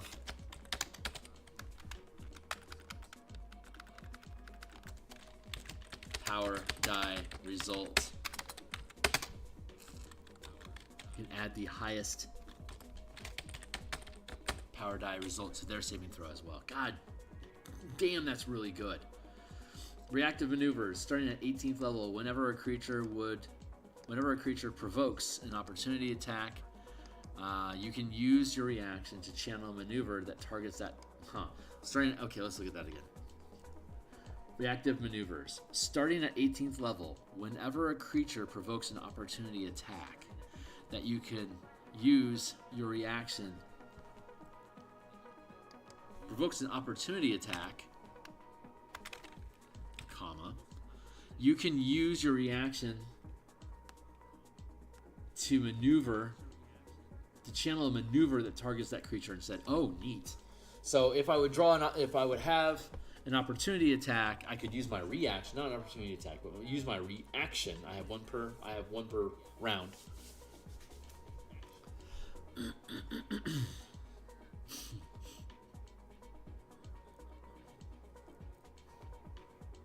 You can use a reaction to channel a maneuver that targets that creature instead. Jeez, that's really, really good. Okay, cool. So that's done. That's actually really good. There's some really, really good tank abilities in there. That's not bad. Battlemaster, huzzah! Let's get into it.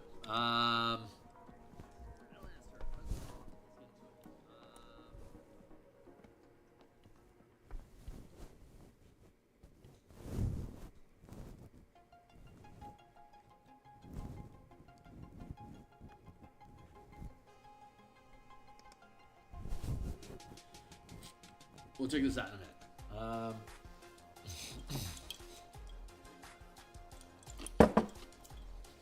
Oh god, this is going to be so choice. Alright, Battlemaster, Ambush. Let's make sure all this stuff is here. Wow, I'm really looking forward to this one.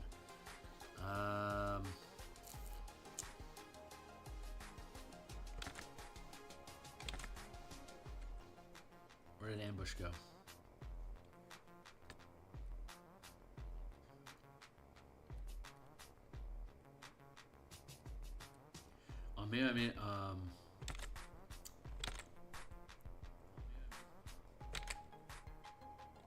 Ambush is gone.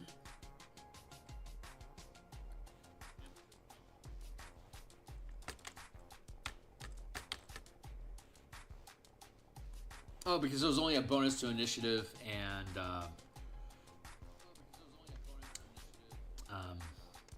yeah, it was an initiative bonus, but that gets covered by the empowered abilities. So instead, I'm going to switch this to reaction. Anticipate.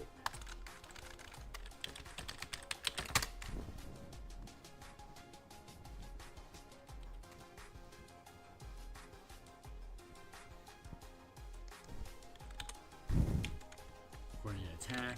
It's still first rank.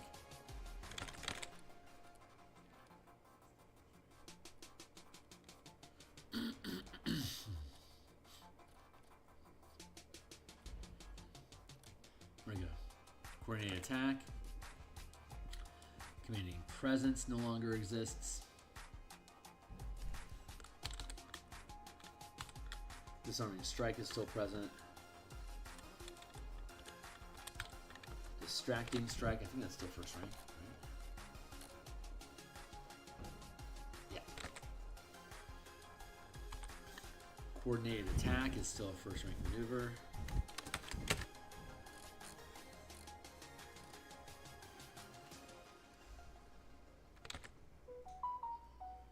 Sweeping strike is still first rank. Coordinated dash, still first rank. Punish. Does punish still exist? I think so. Oh, no, it doesn't. Wait, where is it?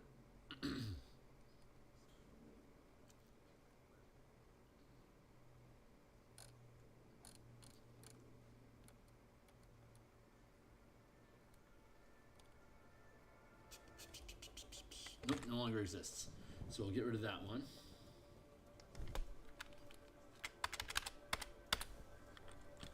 You can take interpose and put it down at 5th level.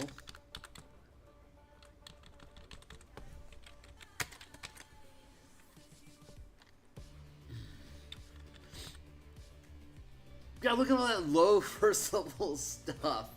That's so crazy.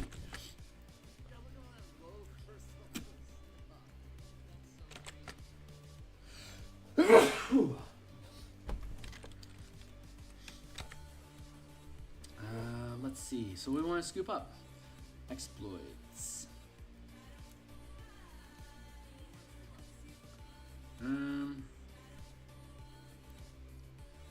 First strike is good.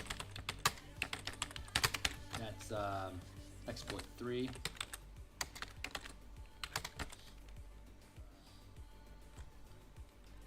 When you make an opportunity attack, you can make a second attack against the same creature. It's pretty good.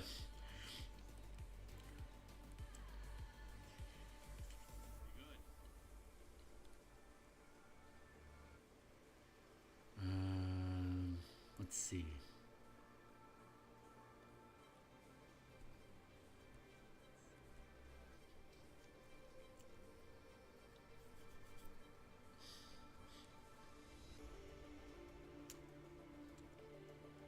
As a reaction to when a creature you can see moves into or within the reach of your melee weapon, you can make an attack.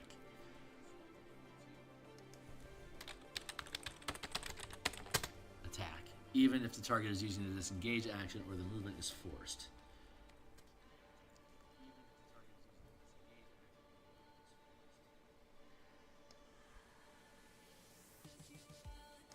Forced movement automatically draws opportunity attacks if you wish. As an optional rule up above, so we don't have to worry about that anymore. And yeah, moving target.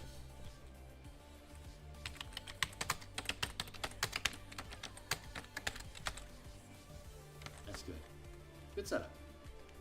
Features, combat superiority. When you take this archetype, your power die increases from a D6 to a D8. At 9th level, it increases from a D10 to D7.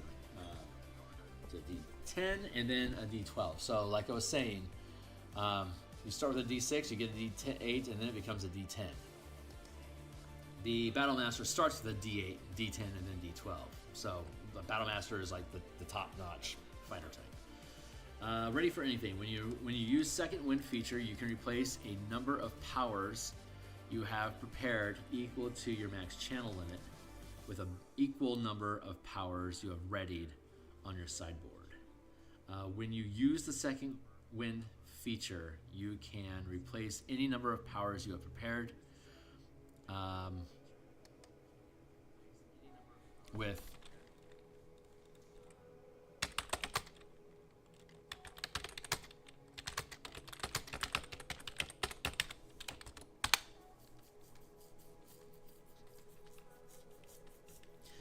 when you use the second wind feature, you can replace a number of powers you have prepared with powers on your sideboard. So the sideboard, again, whatever your max rank of power is as a character, you can have additional powers prepared, but you don't normally be able to add. You can normally swap one of them when you take a short rest.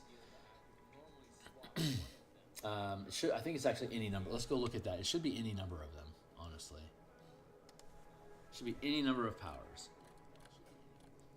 Sideboards. While preparing powers after finishing a long rest, you can select an additional number of powers equal to your max rank that can be readied. That can be readied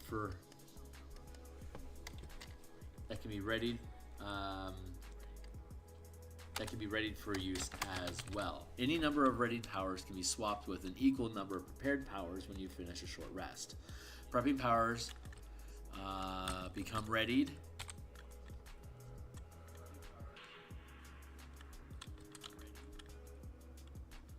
Powers gained from a subclass that are always prepared cannot be swapped. Hybrid casters like paladins and rangers can ready spells on your sideboard as well as powers.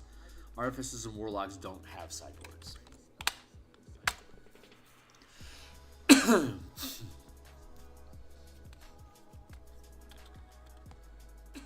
Any number of readied powers can be swapped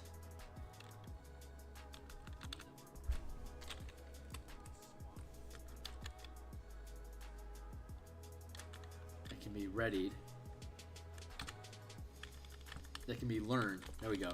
That can be learned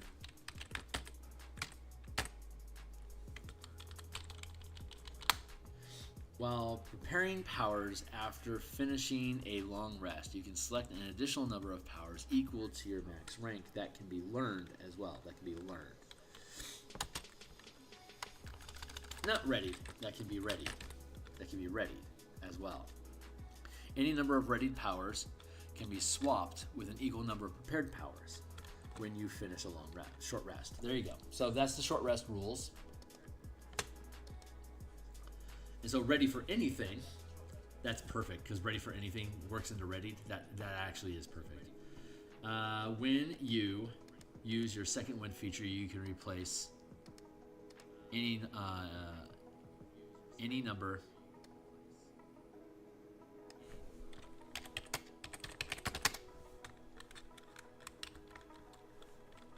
powers readied on your sideboard.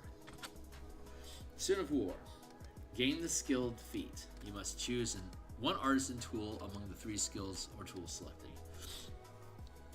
Know your enemy. If you spend 1 minute observing, what time is it? It's 11:30. We're doing great. If you spend 1 minute observing or interacting with another creature outside combat, you gain insight into its capabilities and combat prowess. You learn 2 of the following pieces of information about the target. You can also learn more by burning 1 mana for each additional piece of information. In addition, while in combat as an exploit, you can burn 1 mana to learn 1 piece of information per round. You can channel,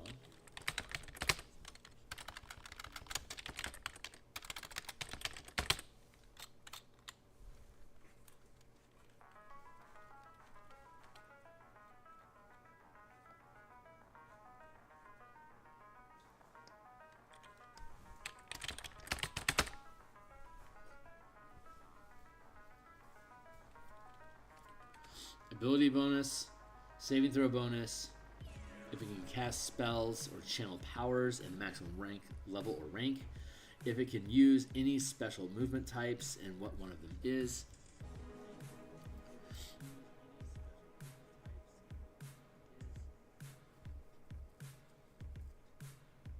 and what they are.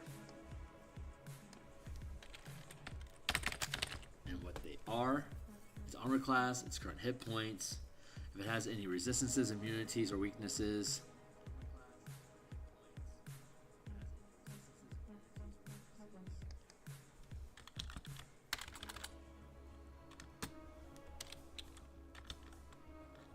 There. Perfect Mastery. Combat Masteries no longer allow a saving throw, and the Step Mastery now moves 10 feet instead of 5.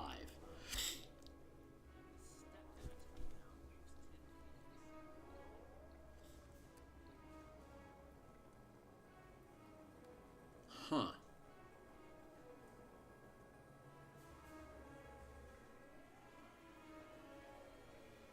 That's a nothing burger if you don't have masteries.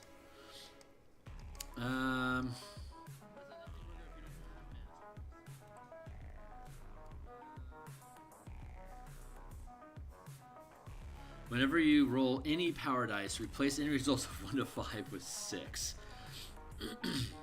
When you make an attack roll, you can replace any number of attacks with maneuver. Oh my god. When you take the attack action, you can replace any number of attacks with maneuvers, paying the mana cost for each as normal, including mana gained from empowered maneuvers.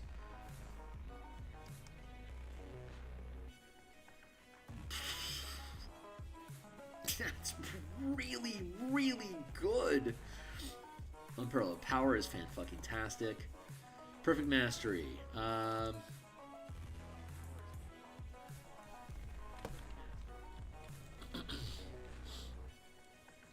Oh, here it is.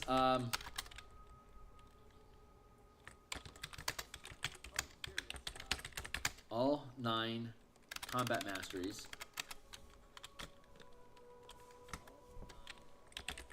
are added to your sideboard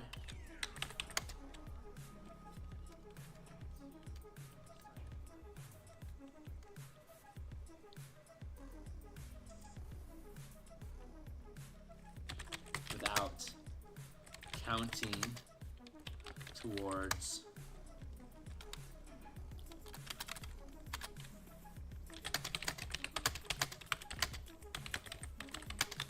power, and no longer allow a saving throw. The step mastery now moves 10 feet.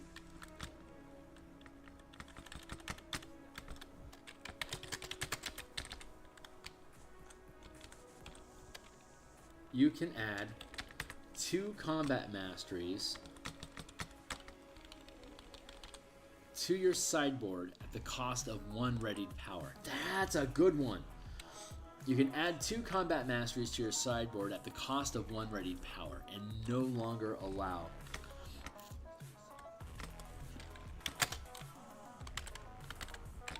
in addition,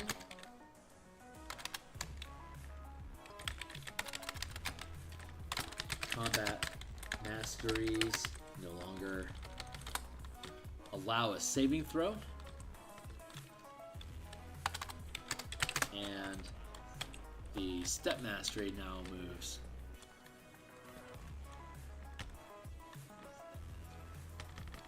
instead of 5. That's really, really good. God damn. Battlemaster's really, really good. really, really good. Wow. I played a 5th level Battlemaster before we made these revisions, and God, these revisions are just off the chain. Holy Hannah. Yeah, I'm bringing back old terminology and idioms. That's how epic this stuff is. Hold on, let me check my spiels.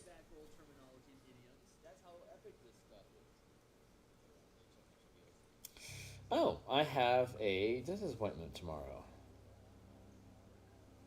Or Monday. Bonus proficiencies. Born to the saddle. Okay, so we're in the Cavalier. Let's look at the powers. Mounted combat. That's a feat. Trip is a mastery. Opportunist. Sus 2, yes. Goading Strike is also. I think it's first rank, and then Distracting Strike is 2. No, Distracting Strike is 1. Yeah, Goading Strike is 1. And then what is it?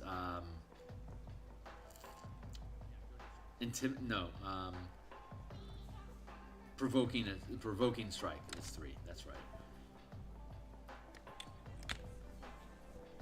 Goading Strike 1, Deadly Presence 2. Yeah. Freezing Strike 1, yes. Intimidating Strike is 2. I think that's still true. Yep. Interpose as reaction should still be 1.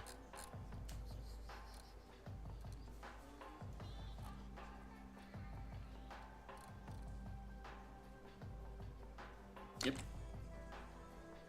Provoking Strike is 3, and Rally remains 1. Yep. Yep. Okay, cool. So, Cavalier. Let's go look at him. Born unto the saddle.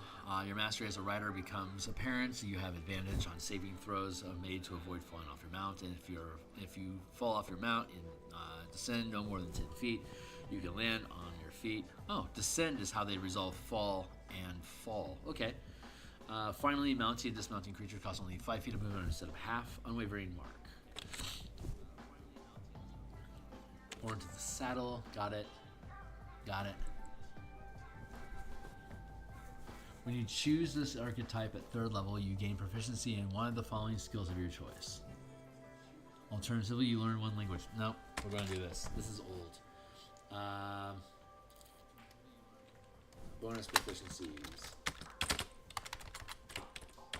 Gain the skilled feat choosing from animal handling, history, insight, performance, or persuasion. Alternately, you can learn to use tools or languages. Born of the Saddle, no changes? Yep. Unwavering Mark. When you miss a foe, foiling their attacks and punishing them for harming others. When you hit a creature with a melee weapon attack, you can mark the creature until the end of your next turn. This effect ends early if you are incapacitated or die. If someone else marks the creature, while it is within 5 feet of you, a creature marked this way has disadvantages on any attack rolls against you. In addition, if a creature marked by you deals damage to anyone other than you, you can make a special melee attack against that marked creature as a bonus action.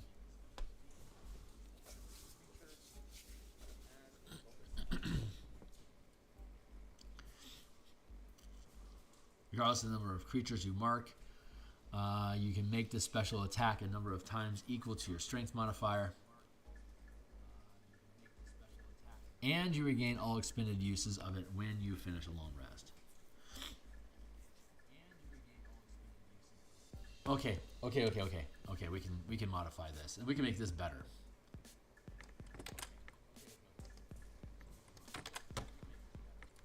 Starting at 3rd level, you can menace your foes, foiling their attacks and punishing them for harming others. When you hit a creature with a melee weapon attack, you can mark that creature until the end of your next turn. This effect ends early if you're incapacitated or you die. This is just the mark rules. It's just built into the Cavalier. Or if someone else marks the creature.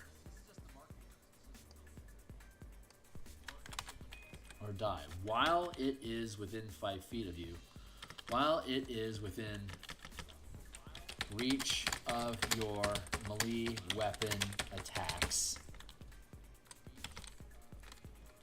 a creature marked by you has disadvantage on any attack roll that doesn't target you. In addition, if a creature marked by you deals damage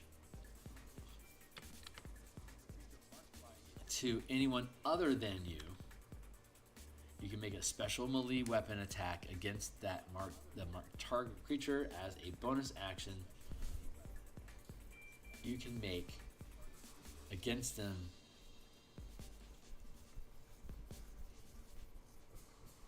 deals damage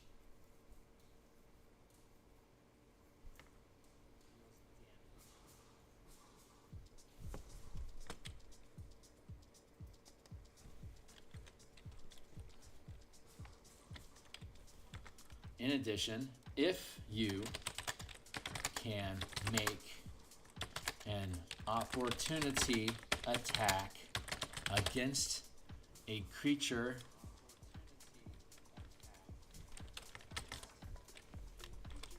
marked by you,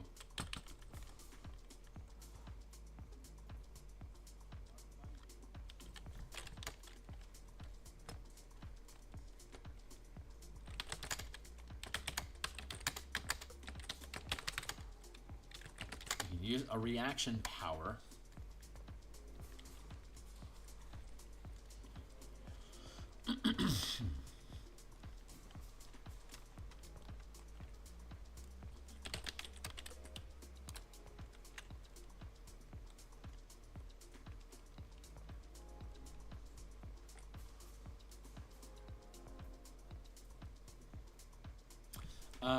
in addition, you can use reaction powers against a creature marked by you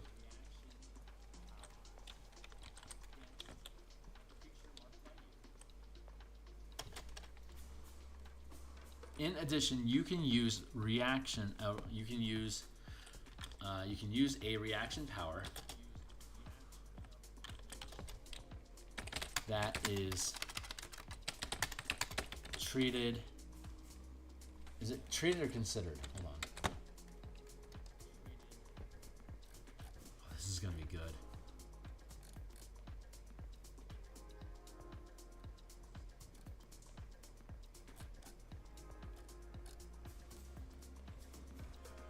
That is considered.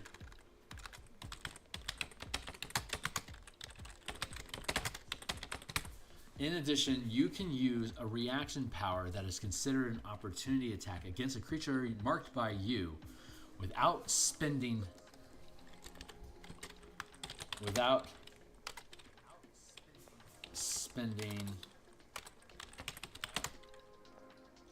any mana.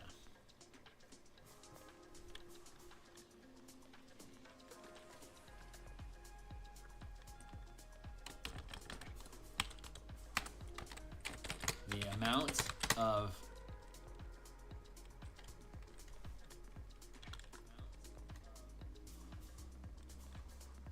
you can use a reaction power that is considered an opportunity attack against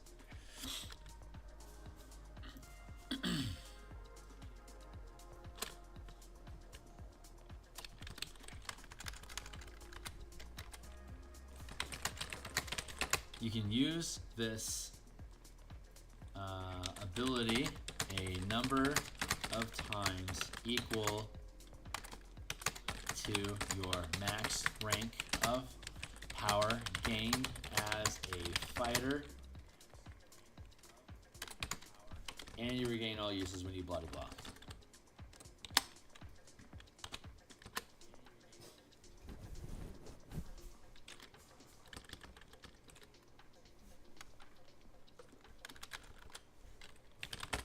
Short rest. When you finish a short rest,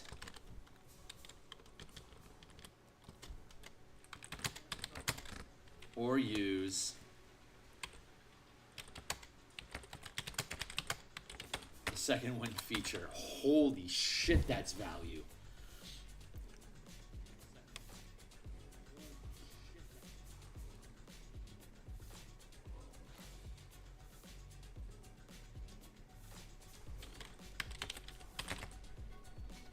Holy Hannah, that's really good.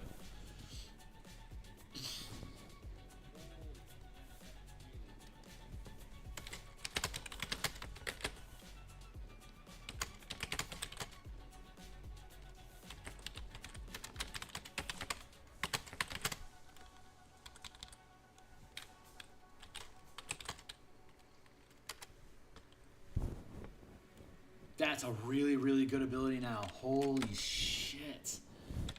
That makes Cavalier like really, really worth considering. Unwavering Mark. Oh, this stuff's about to get sick.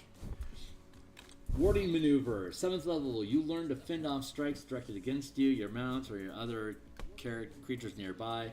If you or an ally that you can see within 5 feet of you is hit by an attack from a marked creature, you can roll a power die as an opportunity attack if you're wielding a melee weapon or shield. Add the number rolled to the armor class of the target against that attack.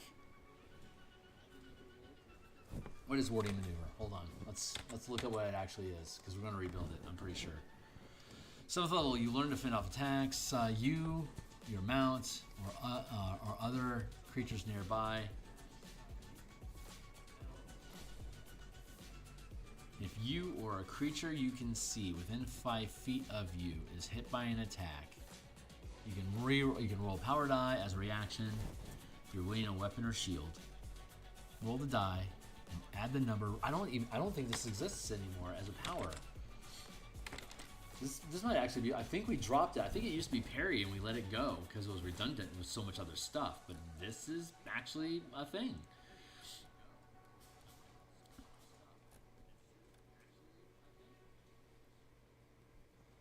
As a reaction to when you or an ally within reach of a melee attack or attack from a source, the attack is re-rolled. The attack is re-rolled. I re-roll my attack. I can take any portion of the damage, or I can re-attack, or I can point the attack in another direction. This is perfect. Okay, this is still a totally legit thing to use.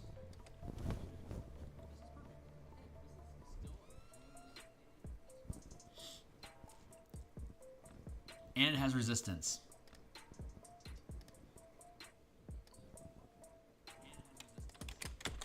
Nice. Okay, we're going to build this better. So at 7th level, you learn to fend off strikes directed at you, your mount, or your other creatures nearby. If you or a creature that you can see within 5 feet of you is hit by an attack, you can, as an opportunity, you can roll a power die as a reaction if you're wielding a melee weapon or a shield.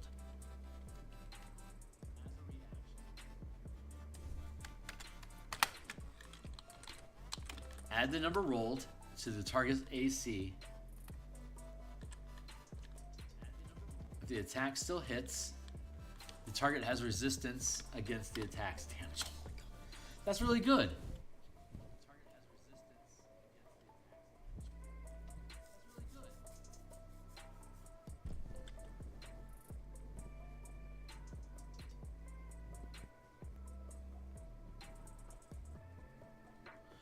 You or a creature you can see within 5 feet of you, within reach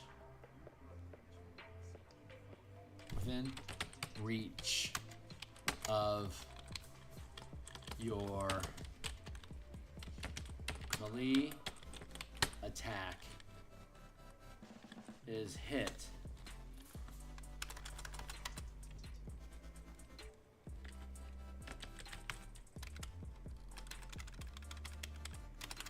No, I see it. Within 5 feet is hit by an attack. You can roll a power die as an opportunity attack.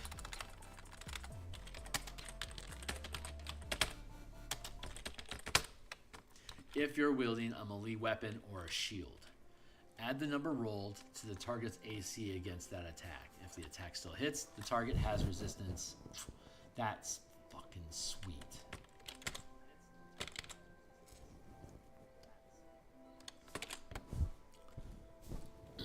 Do you get both opportunist? Show me. Opportunist.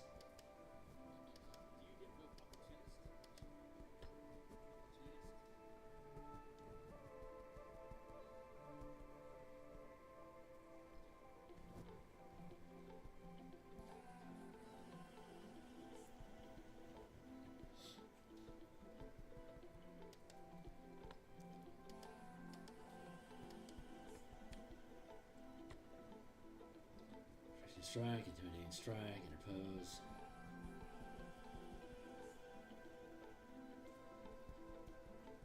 No, this is good. Okay, that's really, really good. Wow, this is great stuff. Let's look at hold the line again because we've been making changes here. This is why we're doing this, to update the quality of life on all these things and have them current with the new rules. 10th level, you become a master of locking down your enemies. Creatures provoke an opportunity attack from you when they move 5 feet or more while within your reach. And if you hit a creature while with the opportunity attack, the target's speed is reduced to 0 until the end of its current. That's the moving target.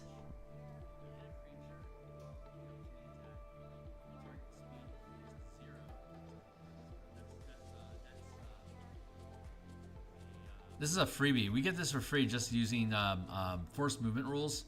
No, there's a forced movement rules. Yeah, provoke opportunity attacks.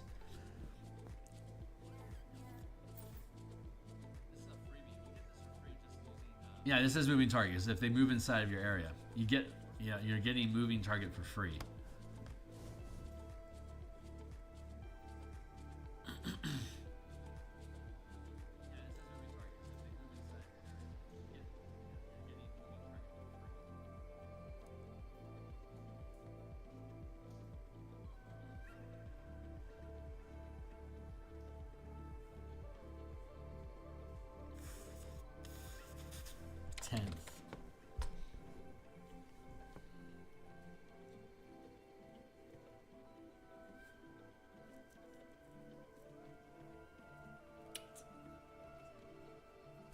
This can be better.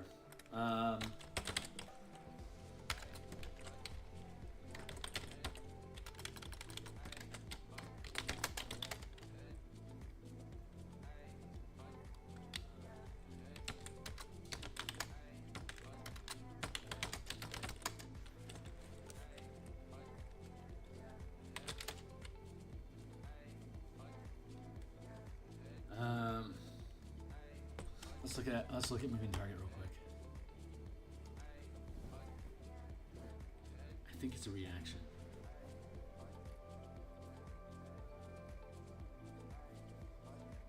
Or is it an exploit? Being an exploit makes sense.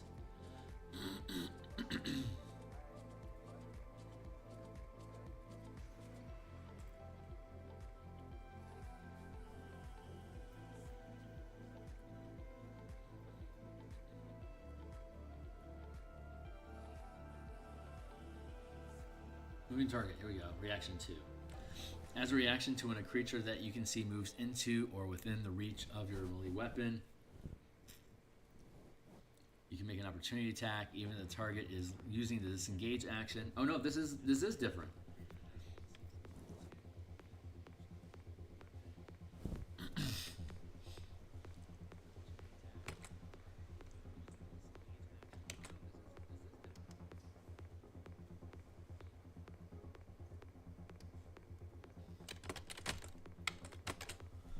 At 10th level, you become a master of locking down your enemies. Creatures provoke an opportunity attack from you when they move 5 feet or more while within your reach. If you hit a creature with an opportunity attack, the creature's speed is reduced to 0 until that's perfect. Let's change. Well, I think we're just going to change the wording slightly.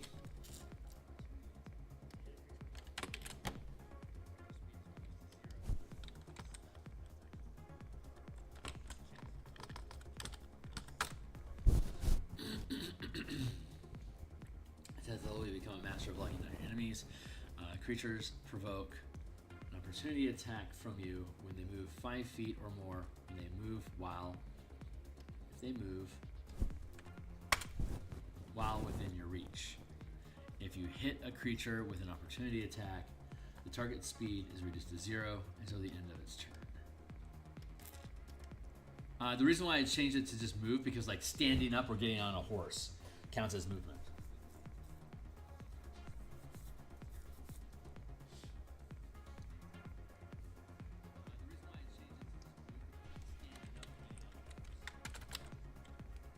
Tenth level creatures provoke an opportunity attack from you when they move while within your reach.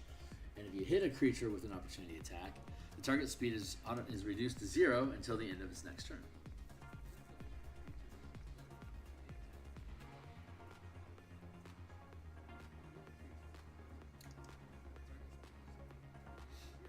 Ferocious Charger, starting at 15th level, when you run down your foe, you can run down your foes, whether you're mounted or not. When you move at least 10 feet in a straight line before attacking a creature with a melee weapon attack, if you hit and use the Trip Combat Mastery, the target rolls the saving throw.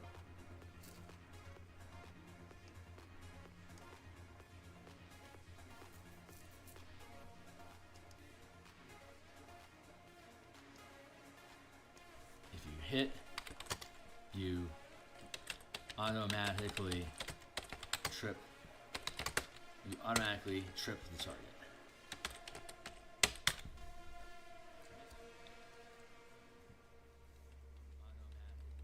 And then, now that they're tripped in front of you, you can hold the line and smack them with an opportunity attack when they try to stand up.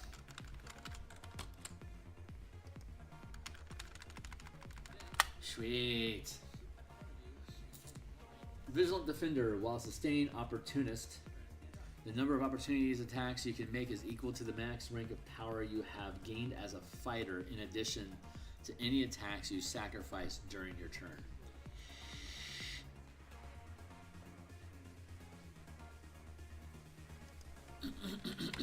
Starting at 18th level.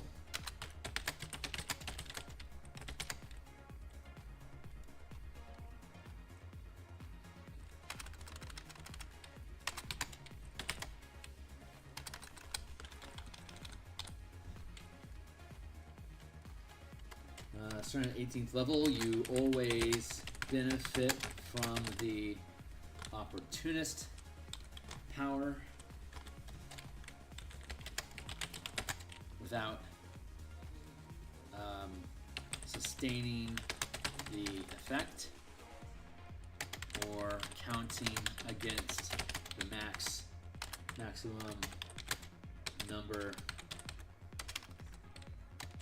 ranks of power you can sustain.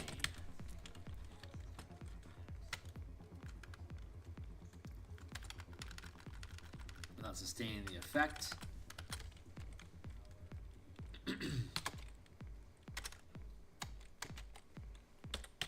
And you can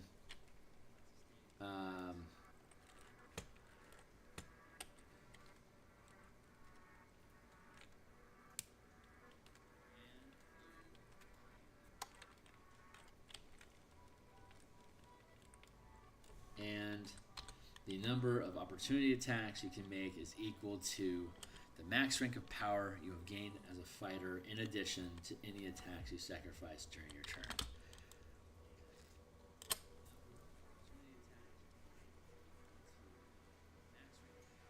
And the number of opportunity attacks you can take is equal to the max rank of power you have gained as a fighter in addition to any attacks you sacrifice during your turn.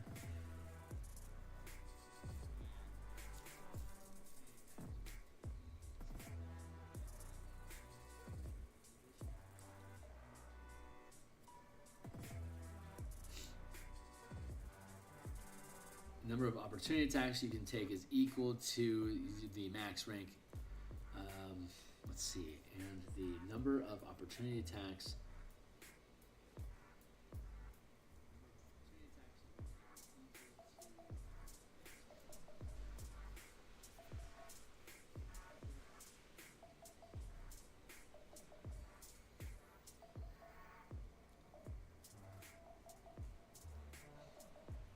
is equal to 5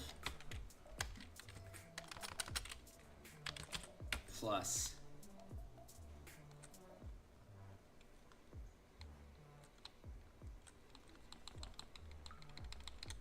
any attacks you sacrifice during your turn. Nice. Okay, now we're on to the champion. How many of these are there? A lot. 1, 2, 3, 4, 5. Gunslinger, huh? That's experimental. We'll make we'll make an alternate gunslinger as well, and we'll put that up on my Patreon too.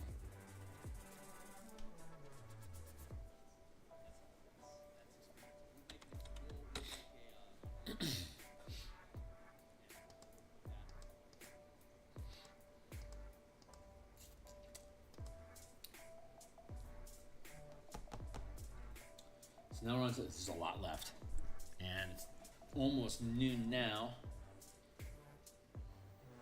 We're going to be back on Monday to continue working on this. We got 1, 2, 3, 4. We got 4 more to go. I can typically get through 3 of these in an hour. So let's see if we can get this finished. So, champion.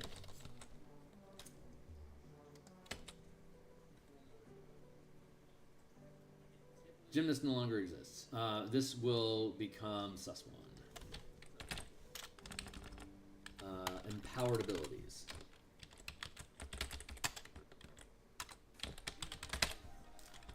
Thundering Strike, Rogue Stance, Sturdy, Saving Grace.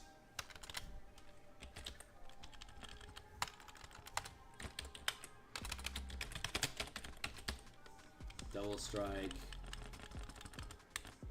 These just disappeared.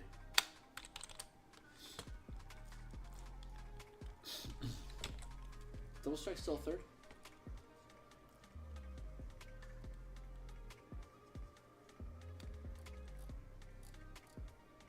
Yeah.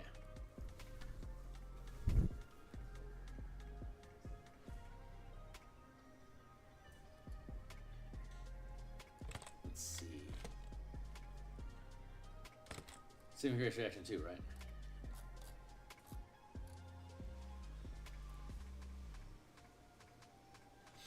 Right. Ooh, roll with the hit.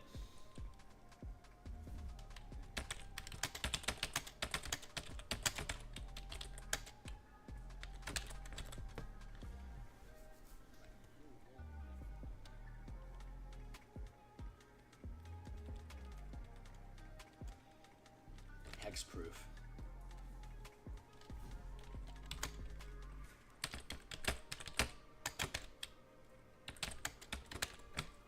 No, it's reaction 4. There. That's a good setup. Highly indestructible target. Improved critical. Your attacks crit on a 19 or 20.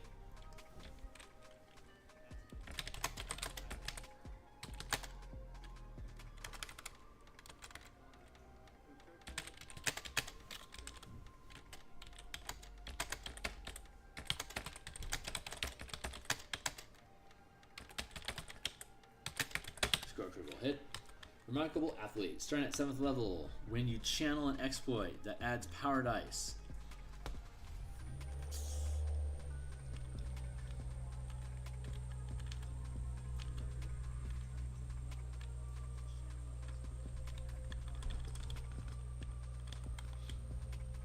When you channel mana to add power dice to a strength or dexterity check, if the result fails, you regain the channeled mana. You regain the spent mana. In addition, when you jump from a standstill, calculate the distance as though you had first ran 10 feet, and the total distance only counts as a total, and the total distance only counts as 5 feet. Only counts as 5 feet towards movement. 5 feet towards movement, regardless of the actual distance jumped. Nice. So you can like jump, jump, jump, jump, jump. At 7th level, you should be able to. Unlocked power! Starting at 10th level, when you dismiss a sustained power, roll a power die. If the result is equal to or greater than... If the result is equal to or greater than the power's rank, the mana... Ooh.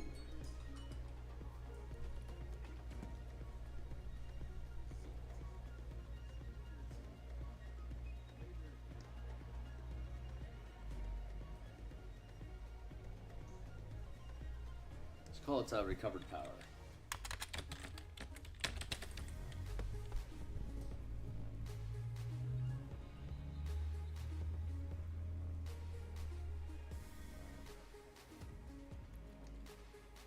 So we're at 10th level when a sustained power ends.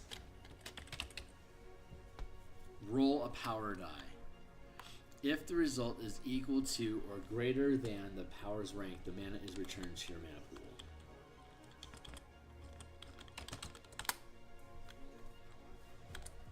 Superior critical.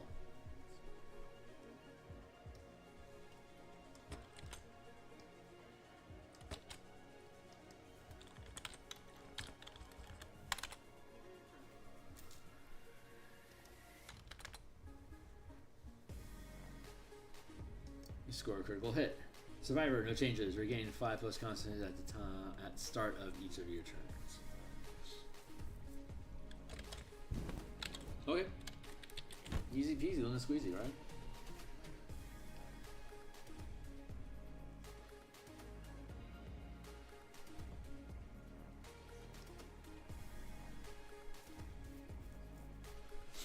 Nice. Side warrior. Interesting little. I'm trying to think how could that be exploited? Like how can you really make that work for you?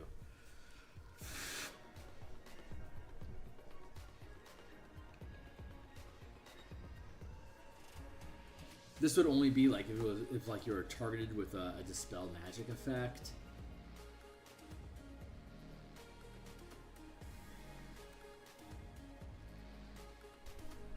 Because you don't really spend the mana until the power ends. So that's not bad. That's just a good little recovery thing. It's not likely.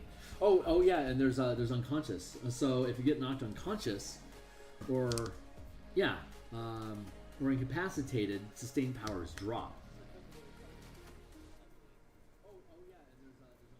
Is that true? I think that's true. Hold on. Let's go hunt that down. Martial powers sustained. Can be channeled as an action or a bonus action unless the description indicates otherwise. Multiple powers can be sustained simultaneously. Total mana used to sustain powers referred to as tapping mana is equal to your character's max rank of power. Barbarians and monks can sustain a total mana equal to your max rank plus 1. These powers are similar to the concentration spell, except sustained powers remain active until dismissed during your turn as a free action or as a reaction when it is not your turn. A power can be dispelled. A sustained power ends when it is successfully dispelled, when you start a long rest, fall unconscious, or lose constant. That no longer matters.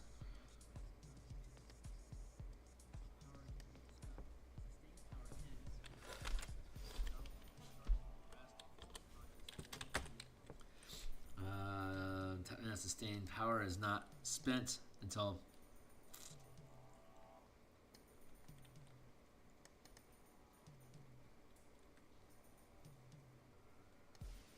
sustained powers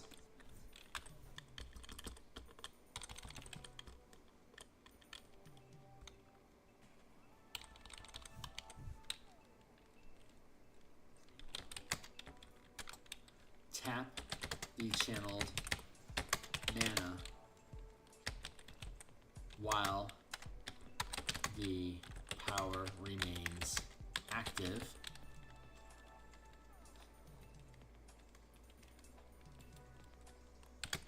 and is spent when the power ends. It is spent when the spell ends.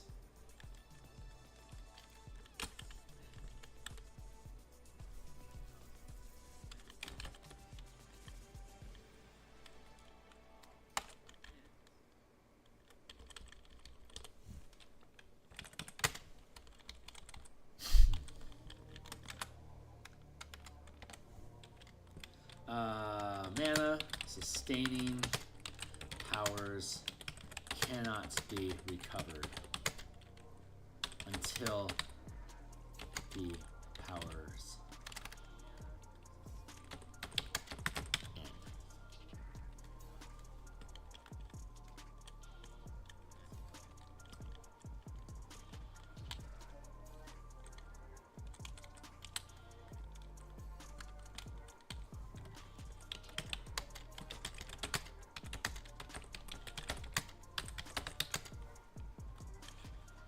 Until the power ends.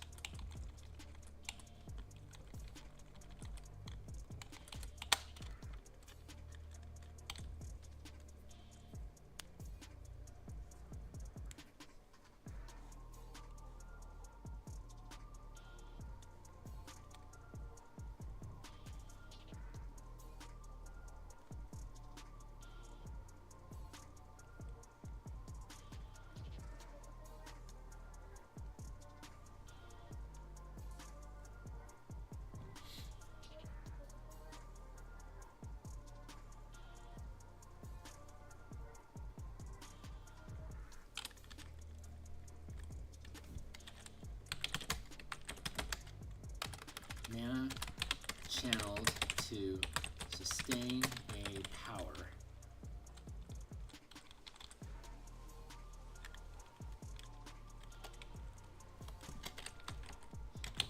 remains tapped until a power remains tapped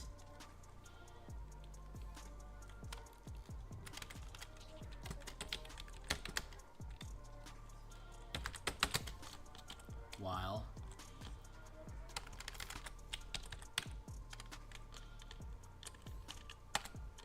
the power remains active and isn't spent until the power ends. Mana, tap mana, cannot be regained until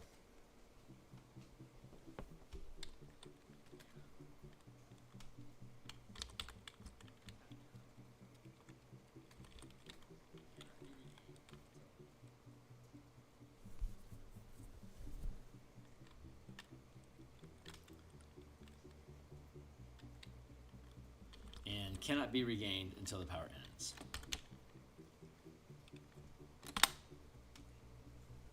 There, that cleans that up.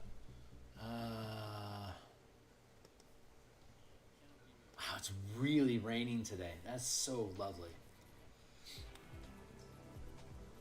And then we're going to look at Survivor real quick.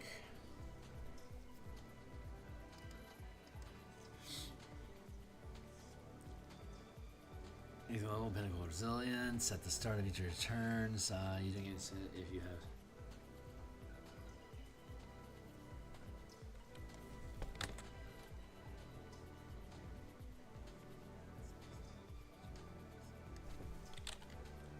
At the beginning of your turn.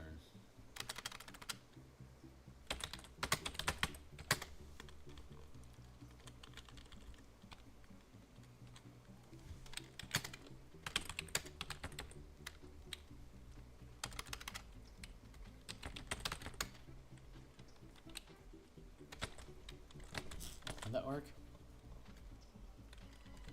You don't gain.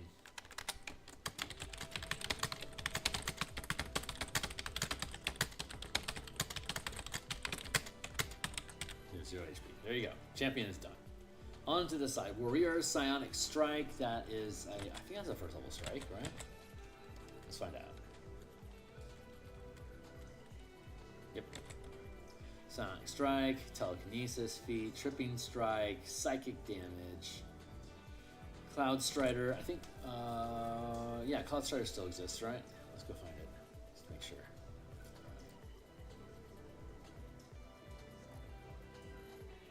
There it is. Cloud Strider, yes. Flatten is a first rank power, right? Or is it second now?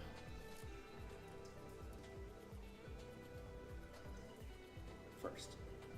Oh yeah, it's just knocks people from. Okay, first rank maneuver. Shunt. Should also still, I think it's still first. Yep. Lift is gone.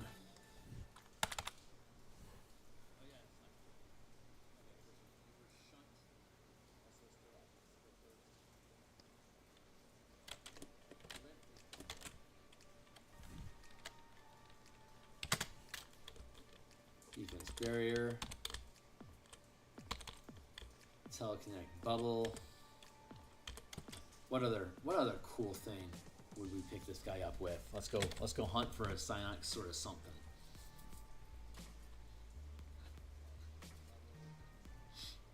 Let's go look at that sustained power here real quick.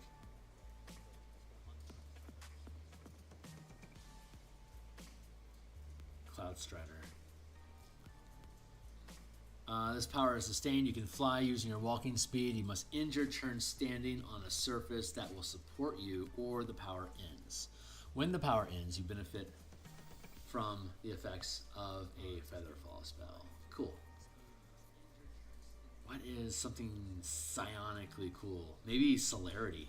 That makes sense. Good rank? Cool, let's do it.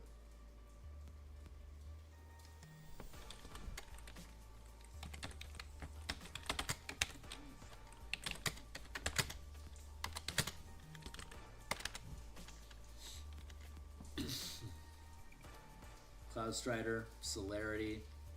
There's only two sustained. Cool, that makes sense. Those two work together. Cool, alright, let's get on with it. Psi Warrior, Psionic Power, 3, Protective Field. When you or another creature you can see within 30 feet of you takes damage, you can use your reaction. To reduce the damage taken by the sum of power dice rolled equal to your max channel limit plus your channeling ability modifier minimum reduction of 1.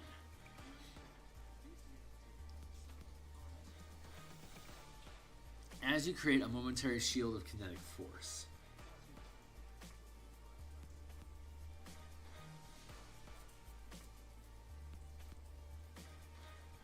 Yeah. Telekinetic combat. Consider this language. Telekinetic movement.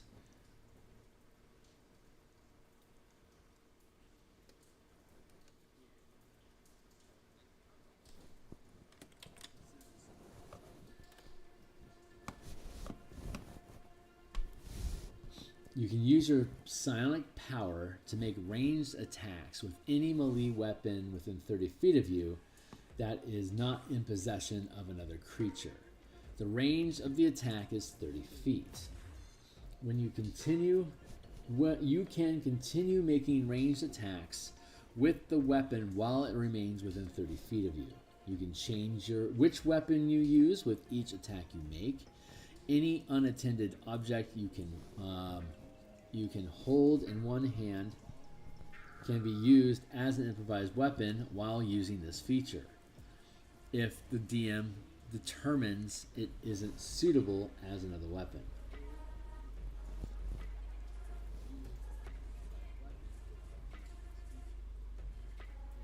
Weapons controlled this way can channel strikes as though you are making melee weapon attacks. Starting at 5th level, you can choose a weapon or object that requires 2 hands to hold. What is this? Telekinetic movement. You can move an object or creature with your mind. As an action, you target one loose object that is larger or smaller.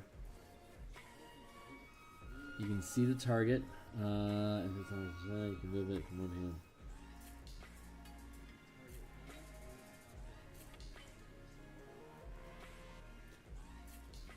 Nah, I'm probably going to end up getting rid of this. That's not necessary.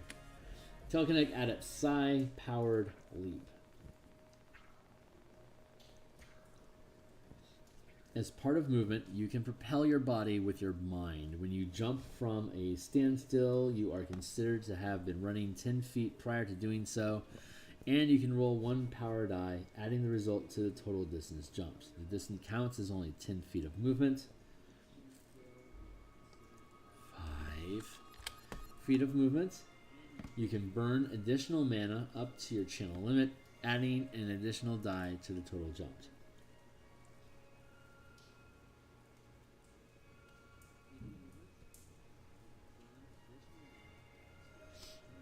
Telekinetic strikes. You can chain the psionic strike power with any other strike you know.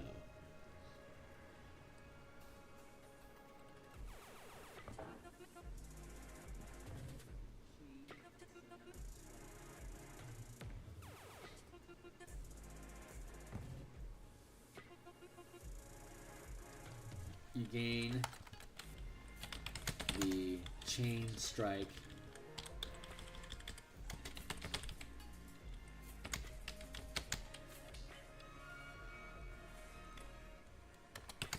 allowing you to chain the psionic strike power with any other strikes you know. So let's go visit Chain Strike. Feat, meta power, chain strikes.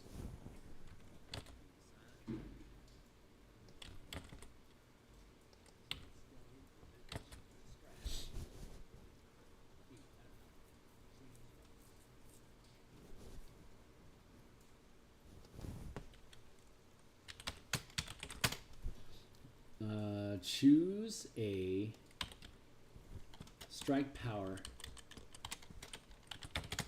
you know.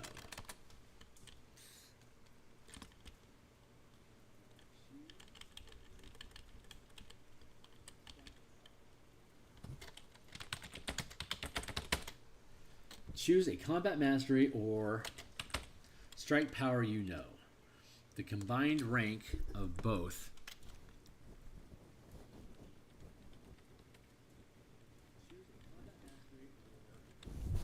cannot exceed your max rank of power you can channel. Choose a combat mastery or strike power you know.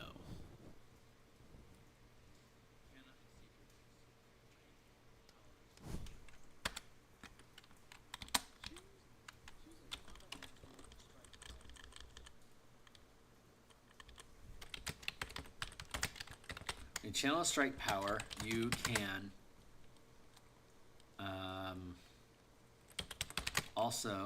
also channel the chosen strike. When you channel a strike,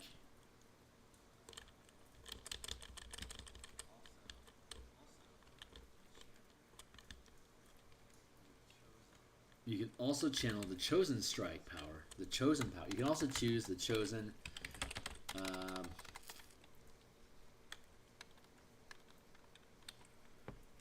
Choose a combat mastery or strike power you know. When you channel a strike power, you can include the effect of the chosen mastery or power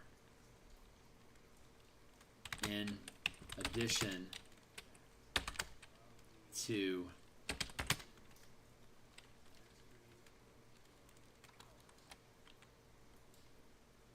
any other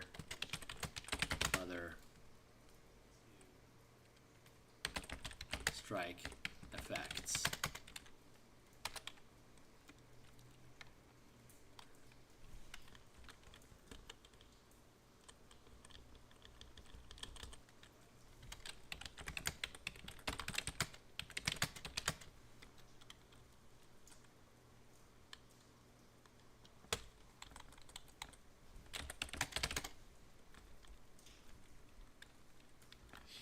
Choose a combat mastery or strike power you know. When you channel a strike power, you can channel additional mana to add the effect of the chosen mastery or power.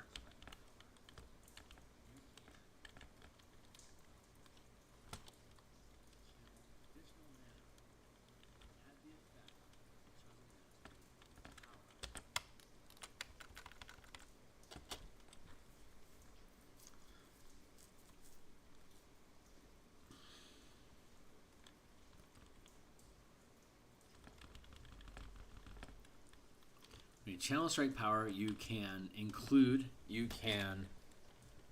also channel the chosen mastery or power or strike. The chosen mastery or strike.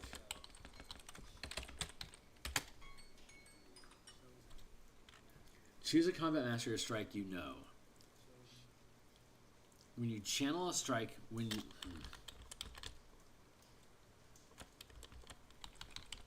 you hit with an attack,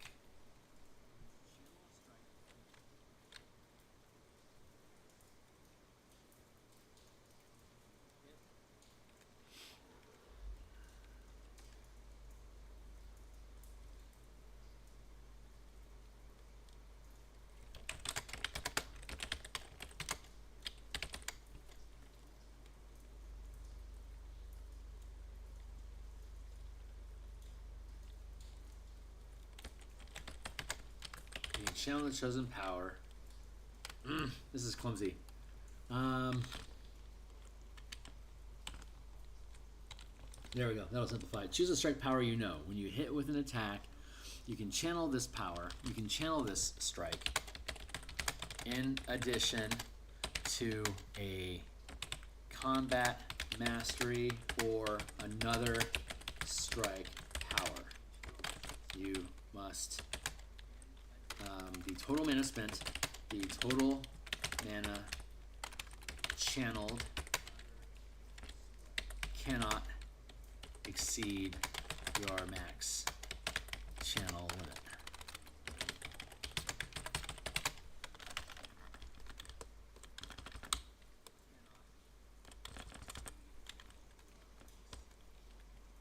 Channeled between both. For example, there you go. For example, if a fifth level fighter, if at fifth level you choose Thundering Strike as your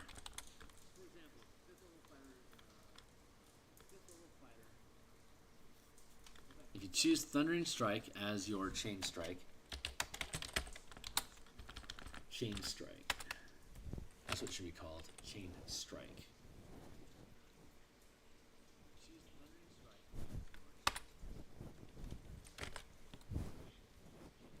For For example, if at 5th level you choose Thundering Strike as your, if you choose Thundering Strike as your chained, if you choose Thundering Strike as your chained strike, when you hit with a weapon attack, you can channel 1 mana for Thundering Strike.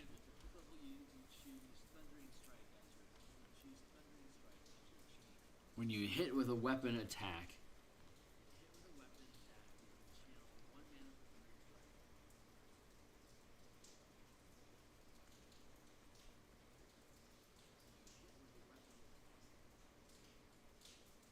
you prepare both Thundering and Tripping. If you prepare both Thundering and Tripping strikes, you can choose Thundering Strike as your chained. As your chained strike. When you hit with a weapon attack, you can channel 1 mana for Tripping Strike and 1 mana for Thundering Strike.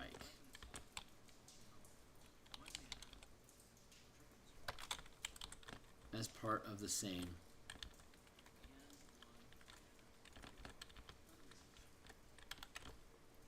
together.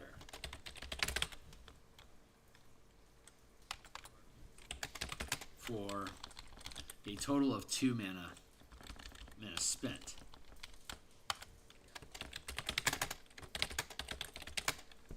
The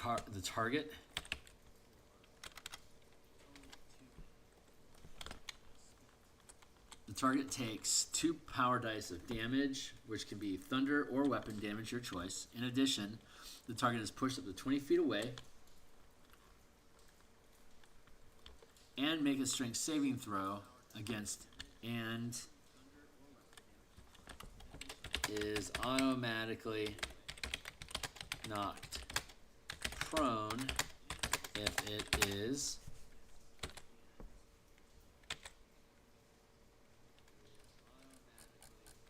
find it real quick. Tripping strike, tripping strike, tripping strike, strike, tripping, tripping strike, tripping, tripping strike, strike.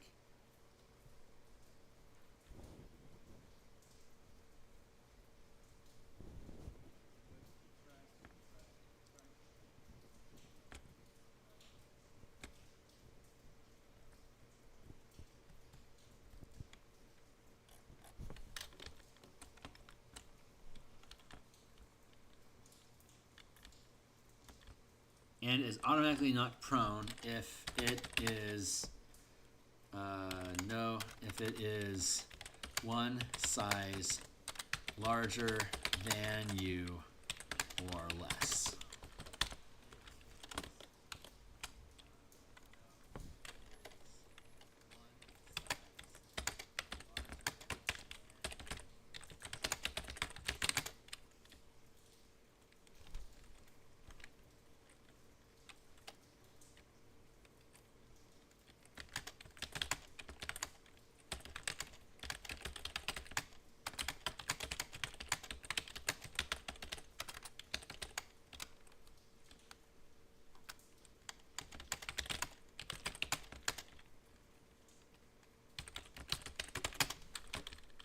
There you go.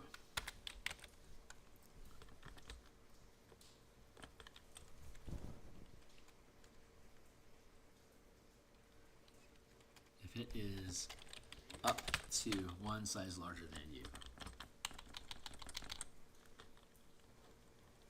Nice. All right, cool. You resolve chain strike. Happy about that. So, guarded mind, telekinetic strikes. You gain the chain strike feat.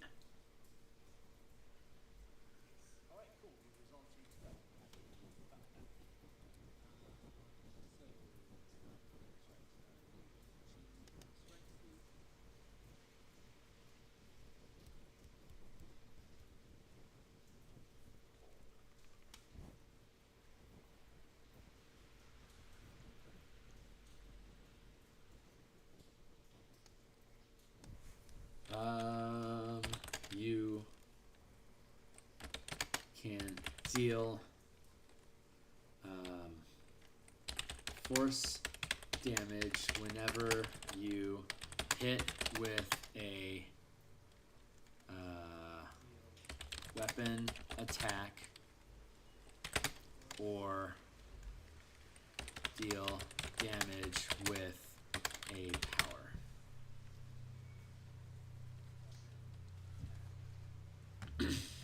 Guarded Mind. The psionic energy flowing through you has bolstered your mind. You have resistance to psychic damage. Moreover, if you start your turn charmed or frightened, you can burn one, you can channel, you can spend 1 mana to end every effect on yourself, subjecting you to those conditions. Okay.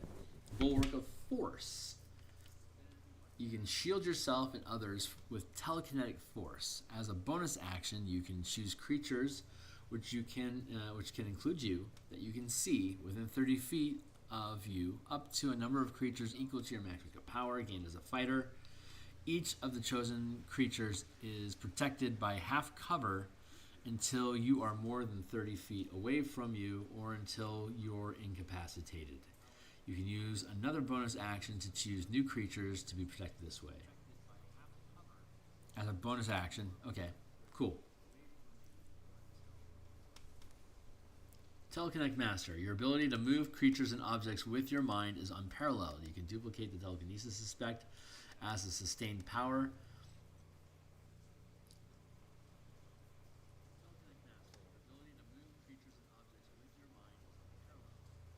Channeling 5 mana to do so. While sustaining this effect, you can use your action or bonus action similar to a maneuver power to target a creature or object, but no more than one target at a time. No longer need this.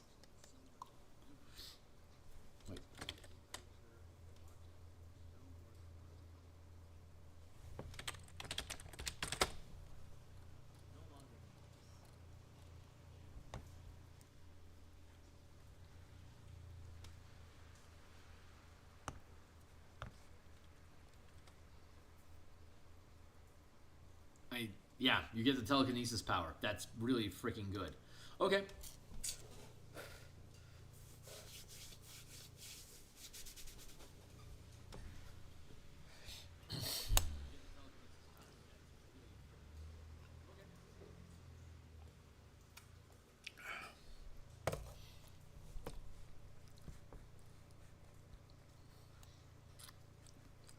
Rune Knight. Oh, man. Rune Knight. Where's my music?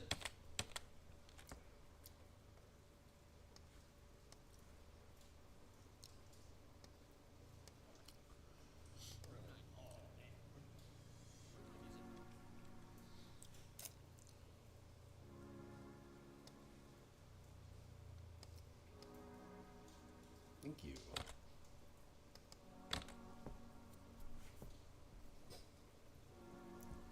$12.27.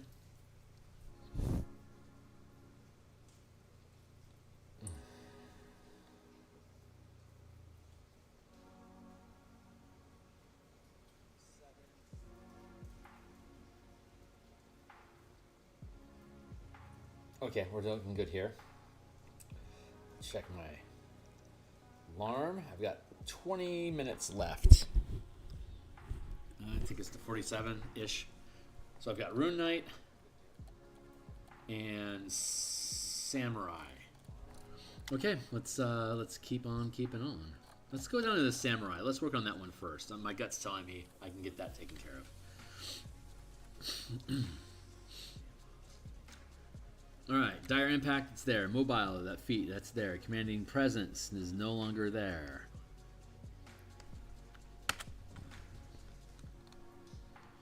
First Strike still exists. I think it's still 3 mana to do so. Don't say it.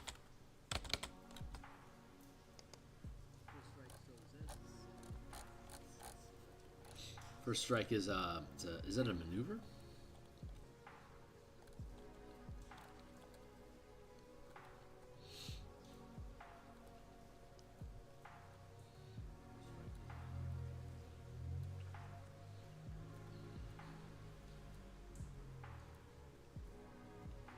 Where are you? First strike, 3. When you roll initiative, if an enemy is within range of your weapon attack, make an attack roll against them instead. The result of the roll is your initiative count, in addition to dealing damage if the attack succeeds.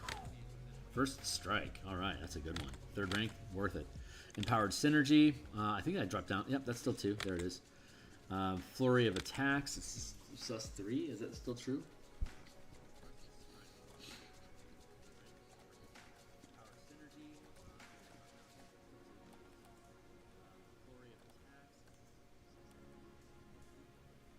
Flurry, flurry, flurry, flurry.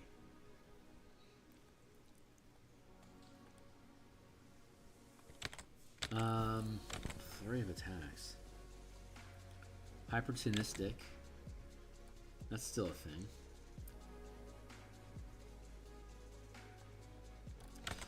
That's a, yeah.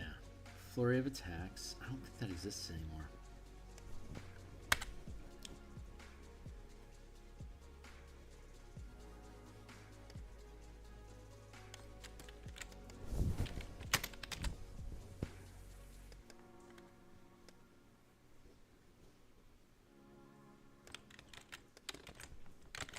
Opportunistic. 3rd rank. Exploit. Good.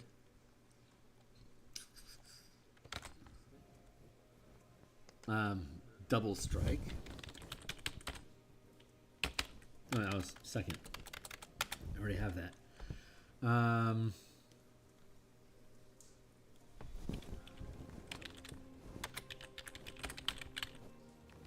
Opportunist is sus 2.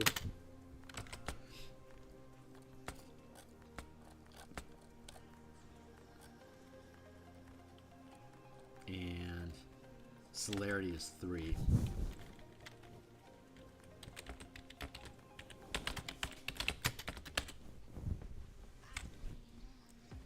There we go. Features, bonus proficiencies, 3rd variant.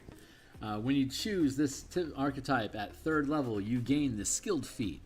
From the 3 skills you gain, 2 must be chosen from history, insight, performance, or persuasion, or you learn the language of your choice. The last option can be any skill, tool, or language of choice. Fighting spirit. Starting at 3rd level, your intensity in battle can shield you and help you strike true. As a bonus action on your turn, you can channel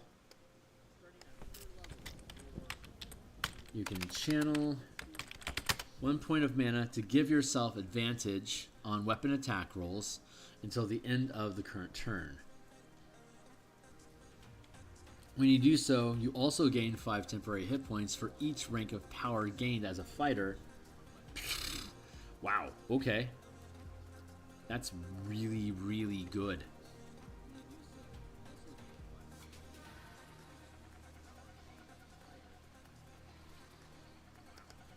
Elegant Courtier. 7th. Discipline. Oh, wait. Did I? Yeah. Okay.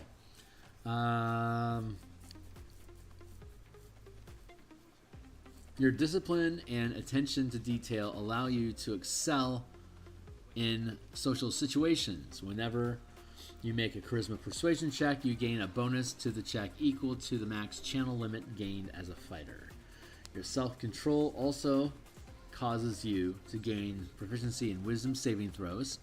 If you already have this proficiency, you can get instead Spirit in action, 10th. Starting at 10th level, you can channel Fighting Spirit as an exploit. When you take the attack action instead of using a bonus action, you can channel as an exploit when you take Fighting Spirit doesn't exist anymore, so that just became highly questionable. I don't even remember what Fighting Spirit was. That's so long ago. What are we looking at? 10th level?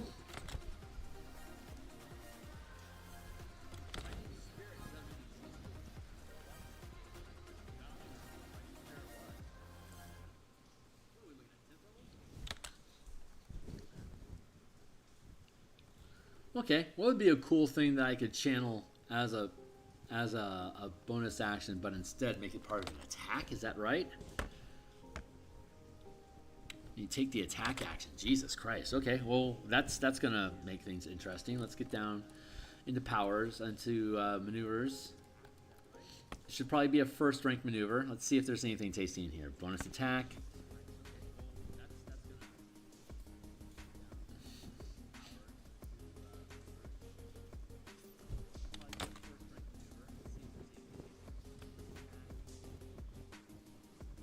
You take the attack action on your turn and have advantage on an attack roll against one of the target. You can forgo the advantage to gain an additional attack as part of it, which can be sacrificed to gain an additional temporary point of mana using the empowered attack optional class feature. You can use this feature no more than once during an attack action. Okay, useful.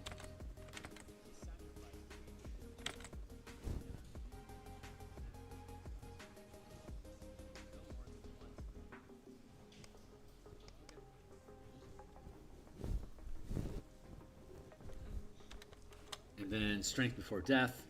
Your fighting spirit can delay the grasp of death. If you take damage that reduces you to 0 hit points and doesn't kill you outright, you can use your reaction to delay falling unconscious, and you can immediately take an extra turn interrupting the current turn while you have 0 hit points. During that extra turn, taking damage causes death saving throw failure as normal, and 3 death saving throws failures can still kill you. When the extra turn ends, you fall unconscious if you still have 0 hit points. Once you use this feature, you can't use it again until you finish a long rest or spend 5 mana to regain it. While you have 0 hit points during that extra turn,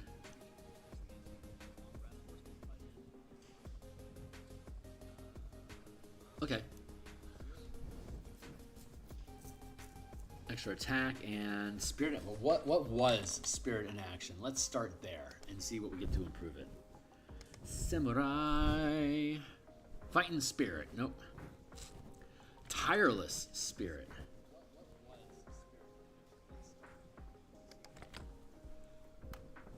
When you roll initiative and have no uses of fighting spirit remaining, you regain 1 use.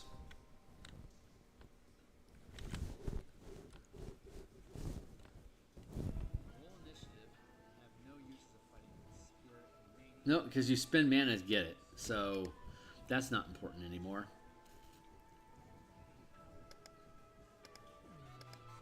Wait.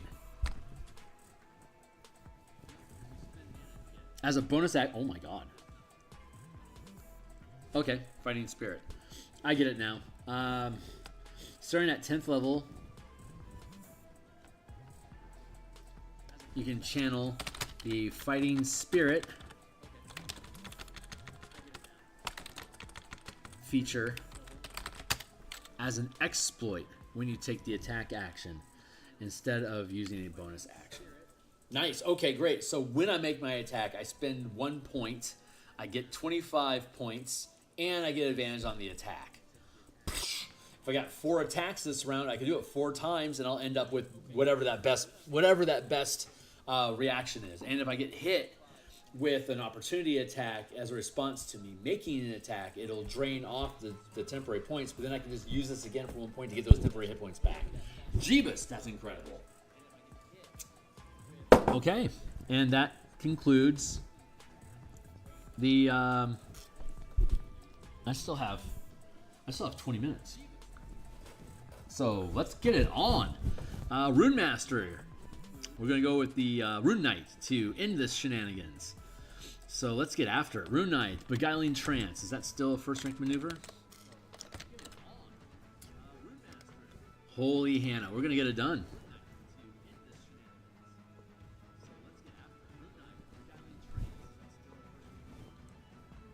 Distract.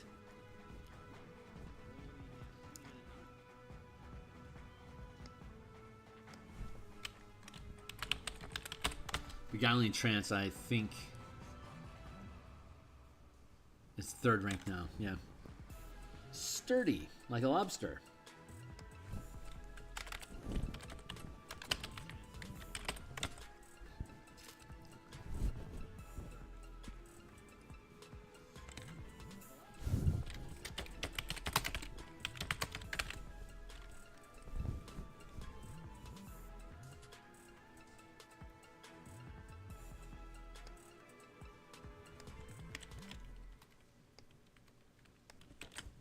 think Saving Grace is second.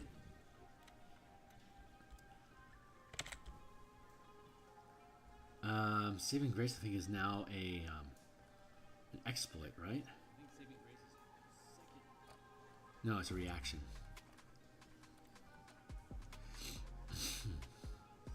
Yeah, reaction 2.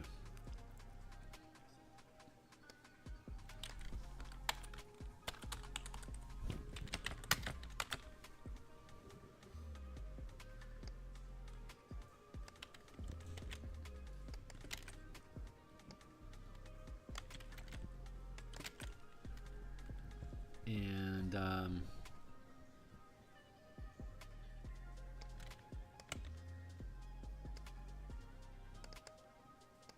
what is that? Adaptive resistance, I think it's called. Sustain. Adaptive resistance. There you go.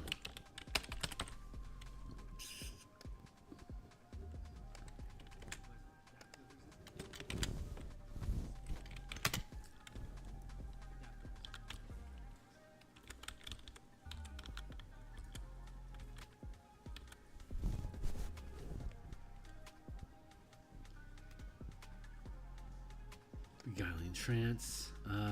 Redirect is reaction 2, right?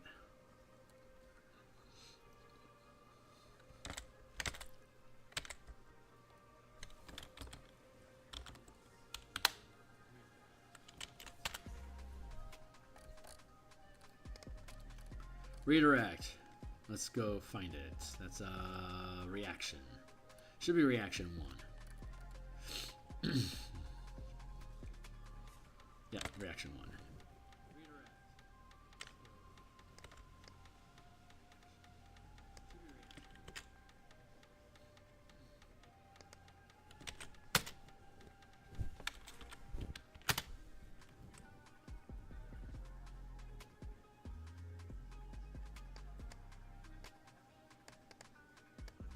I'm going to do this.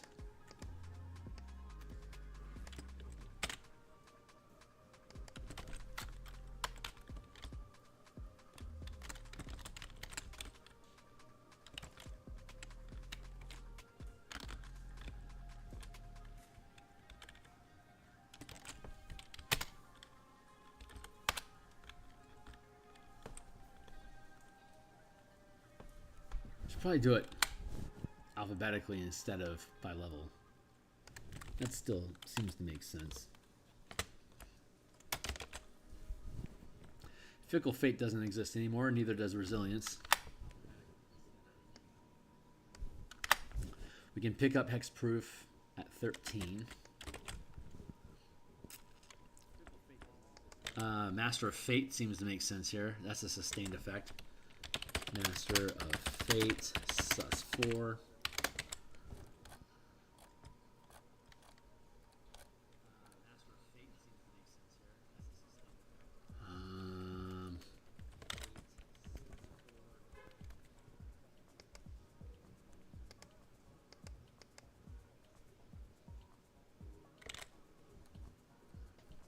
What other rune giant type stuff should we have? I mean, giant growth, giant's might. Giant growth, giant language, enhance your gear.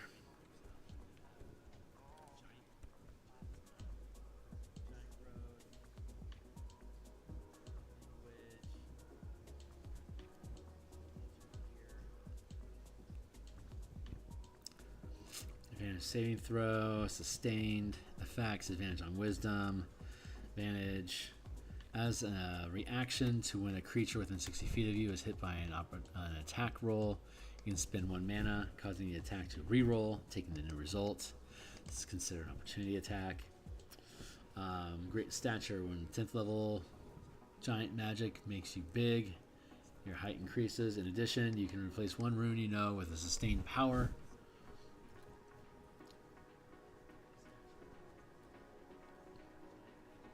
Giant's Might. You learn the Giant Growth sustained power as a first rank power that you can sustain with 1 mana to increase your size to large. Should probably just pick up the mana language, but I need to finish this stuff out.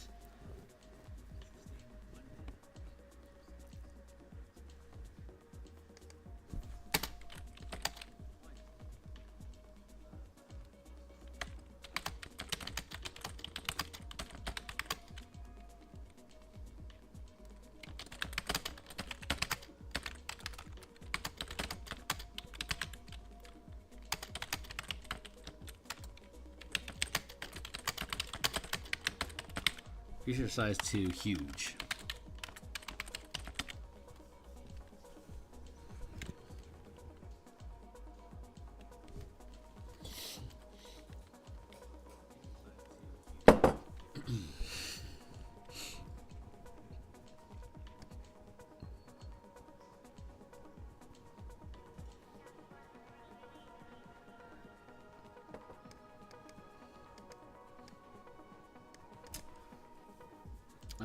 Let's see. Bonus proficiency. You gain the skill feat, granting proficiency in Smith's tools, giant language, and you can choose one additional skill tool or language of your choice. I'm still missing 2. Powers. In addition, you can replace 1 rune, you know.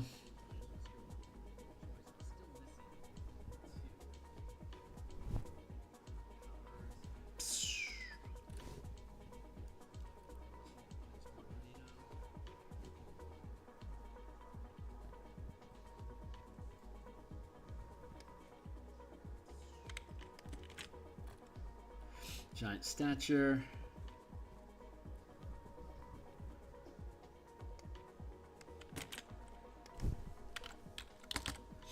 You can sustain giant growth with 3 mana to increase your size to huge. Master of Runes. You can choose up to 2 sustained powers instead of the list of powers above. Both powers can be up to 2nd rank, requiring 0 mana to sustain, including the giant growth power gained from the Runic Juggernaut feature. Both powers can be up to 2nd rank, requiring 0 mana to sustain.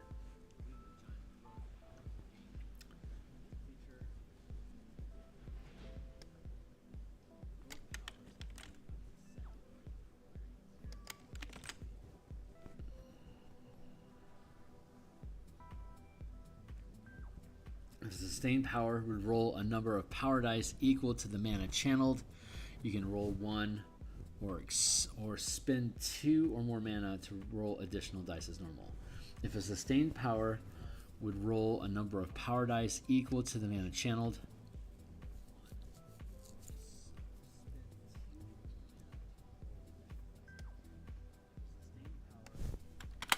it doesn't matter anymore. When you gain additional fighter levels, you can choose up to 2 different sustained powers to modify this way. Okay.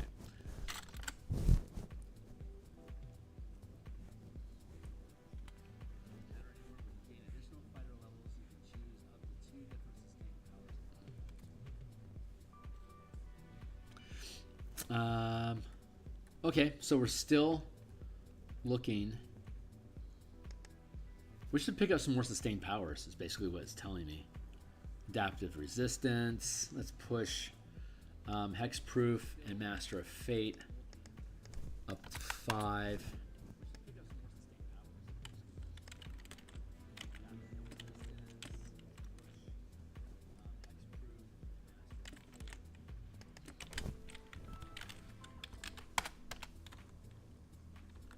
Now we can push Beguiling Trance up to here.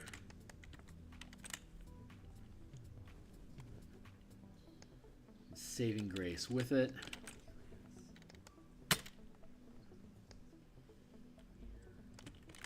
Take redirect here.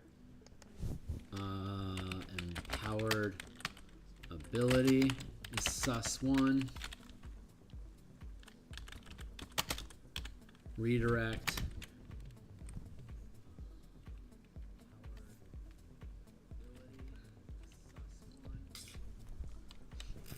I still want another sus effect.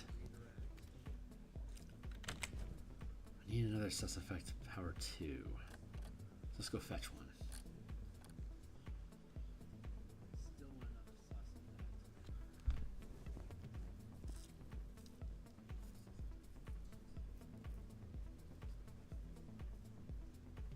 Oh, Cloud Strider is not a bad one. Yeah, let's give him Cloud Strider.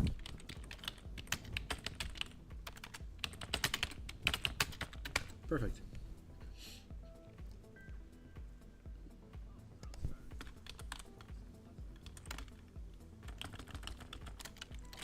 Keeping it alphabetical. There. Now we can go look at these runes. We got the bonus proficiency. We got the giant might. Giant might. You can learn the giant.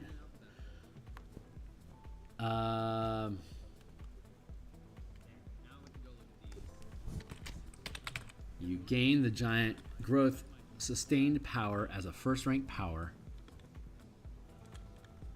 You gain giant growth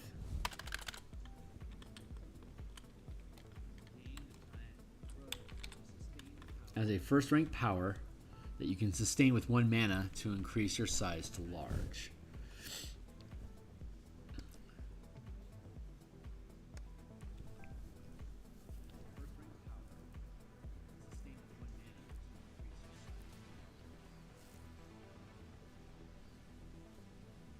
Rune Carver. You can use magic runes to enhance your gear. You learn 1 rune of your choice from among the runes described below. When you reach certain levels in your class, you learn additional runes, as shown in the runes known table below. And each time you gain a level in this class, you can replace any number of runes you know with different ones from this feature. 1, 2, 3, 4, 5. Bob's your uncle. Whenever you finish a long rest, you can touch a number of objects equal to the number of runes you know, and you inscribe a different rune onto each of the objects. To be eligible, an object must be a weapon, a suit of armor, a shield, a piece of jewelry, or something else you can wear or carry unencumbered. Your rune remains on an object until you finish a long rest, and an object can bear only 1 of the runes at a time. Each rune grants a sustained effect and a type of damage you can empower weapon attacks with. The sustained effect has no mana cost and doesn't count towards your max channel limit, but otherwise follows the rules of sustaining powers. Sustaining a power as detailed in the channeling power section above. This is good language. The type of damage you can empower ignores the minimum channeling level to learn, but otherwise follows the rules of empowered damage as detailed in the list of powers section above.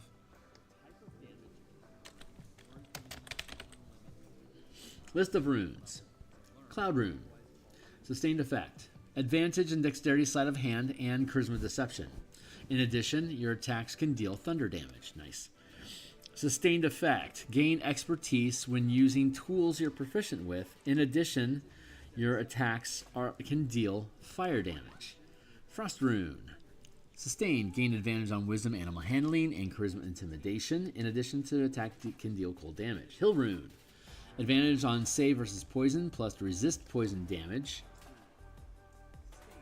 In addition, your attacks can deal poison damage. That's basically the unusual anatomy.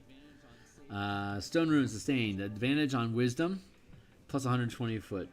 Wisdom insight checks plus dark vision 120 feet. And you can deal force damage.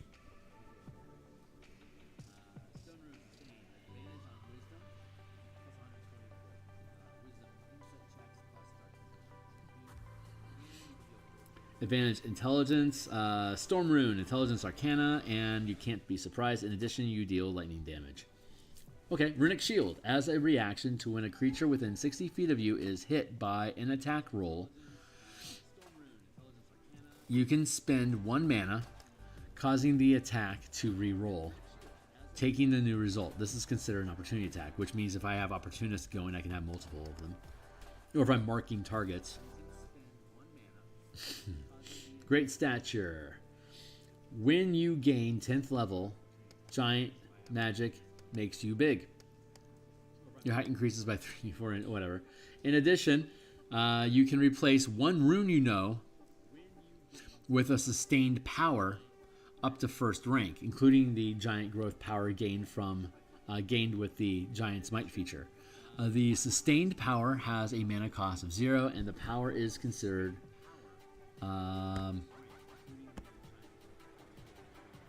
doesn't count.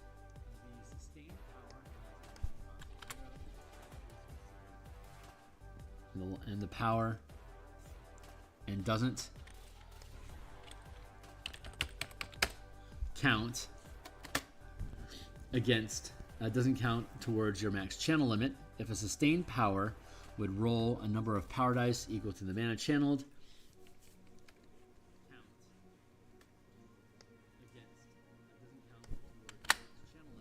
when you gain additional fighter levels, you can choose a different sustained power to modify this way. Runic Juggernaut, 15. You can sustain giant growth with 3 mana, increase your height to huge. You can choose up to 2 sustained powers instead of the list of runes above. Both powers can be up to 2nd rank.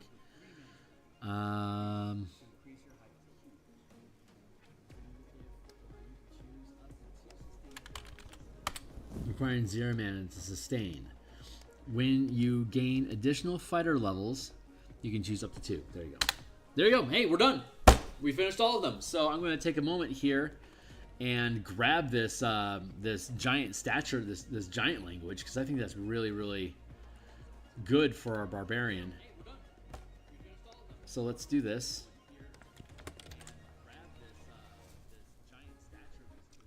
And let's kick up to the barbarian.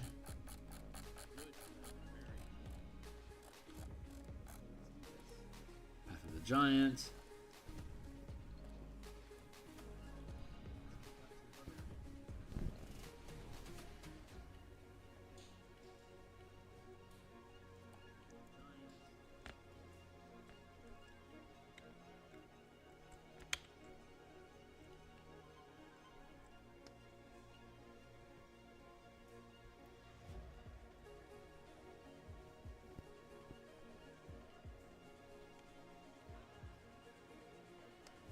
Let's see.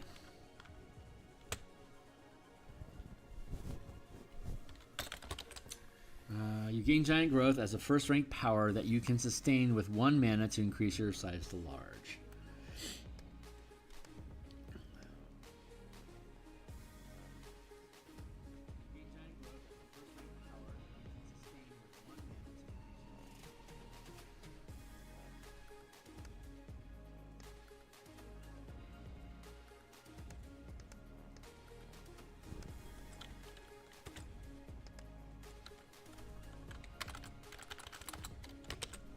As a first rank power that you can sustain with 1 mana to increase your size to large.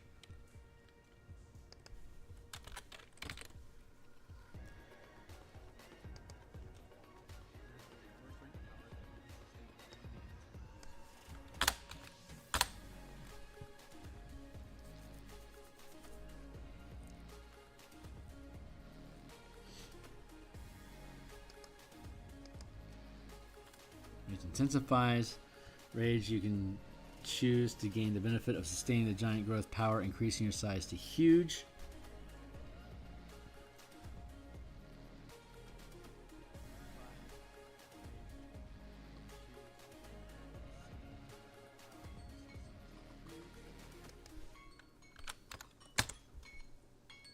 Thank you.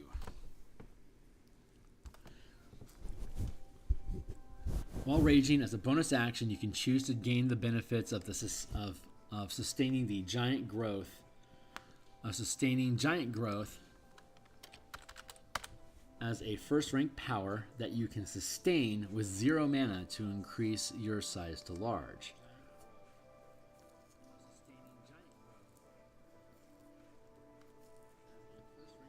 You cannot channel giant growth if you are not raging until 5th level, when you gain giant growth as a bonus power.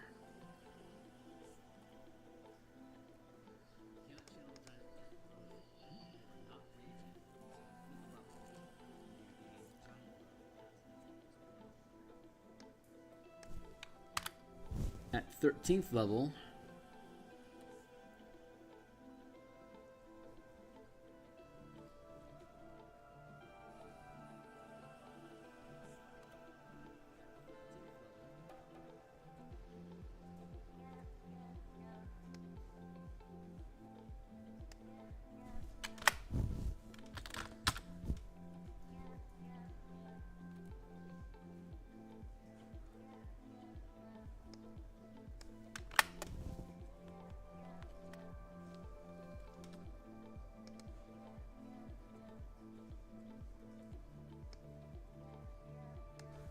There we go. Giant stature, and then the energetic colossus. While raging as a bonus action, you can choose to gain the benefit of sustaining giant growth as a 3rd rank power that you can sustain with 0 mana to increase your size to huge. There we go. Much cleaner language. Much simpler. There we go. Hey, we did it. We updated the giant path. We finished all the fighter. That's it for me for the weekend. I'm going to go ahead and log off and enjoy my weekend. I'll have my day of rest tomorrow. And when we're back on Monday morning, we're going to continue Eberron cartography. And Monday at lunchtime in the afternoon, I reckon probably like around, I want to say probably around 2 o'clock, we'll jump back into martial powers and we'll start attacking the rogue. So, yeah, God, I think I've got Monday off. So I think I have a 3-hour block of time from 2 till 5 that I can spend on the rogue. So when we get back into it, we're going to start just crushing the rogue. So we'll go through all the stuff that we did like today, and we'll get into it. How many archetypes are there for the rogue? I don't think there's that many. Let's check it out real quick, and then we'll be signed off for the day.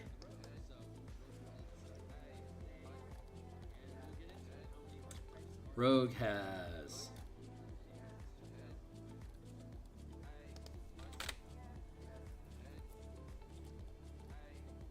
1, 2, 3, 4, 5, 6,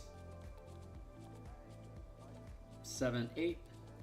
There's only 8. All right. So when we come back, we'll have 3 hours to go through the rogue, base class features, and all 8 subclasses. I suspect we will achieve that goal. So thanks a lot for any folks that are checking this stuff out. Like, subscribe, bell icon. Check out my Patreon channel. This document is on my Patreon. You do not have to be a paying member to access it. It is there for you to look at.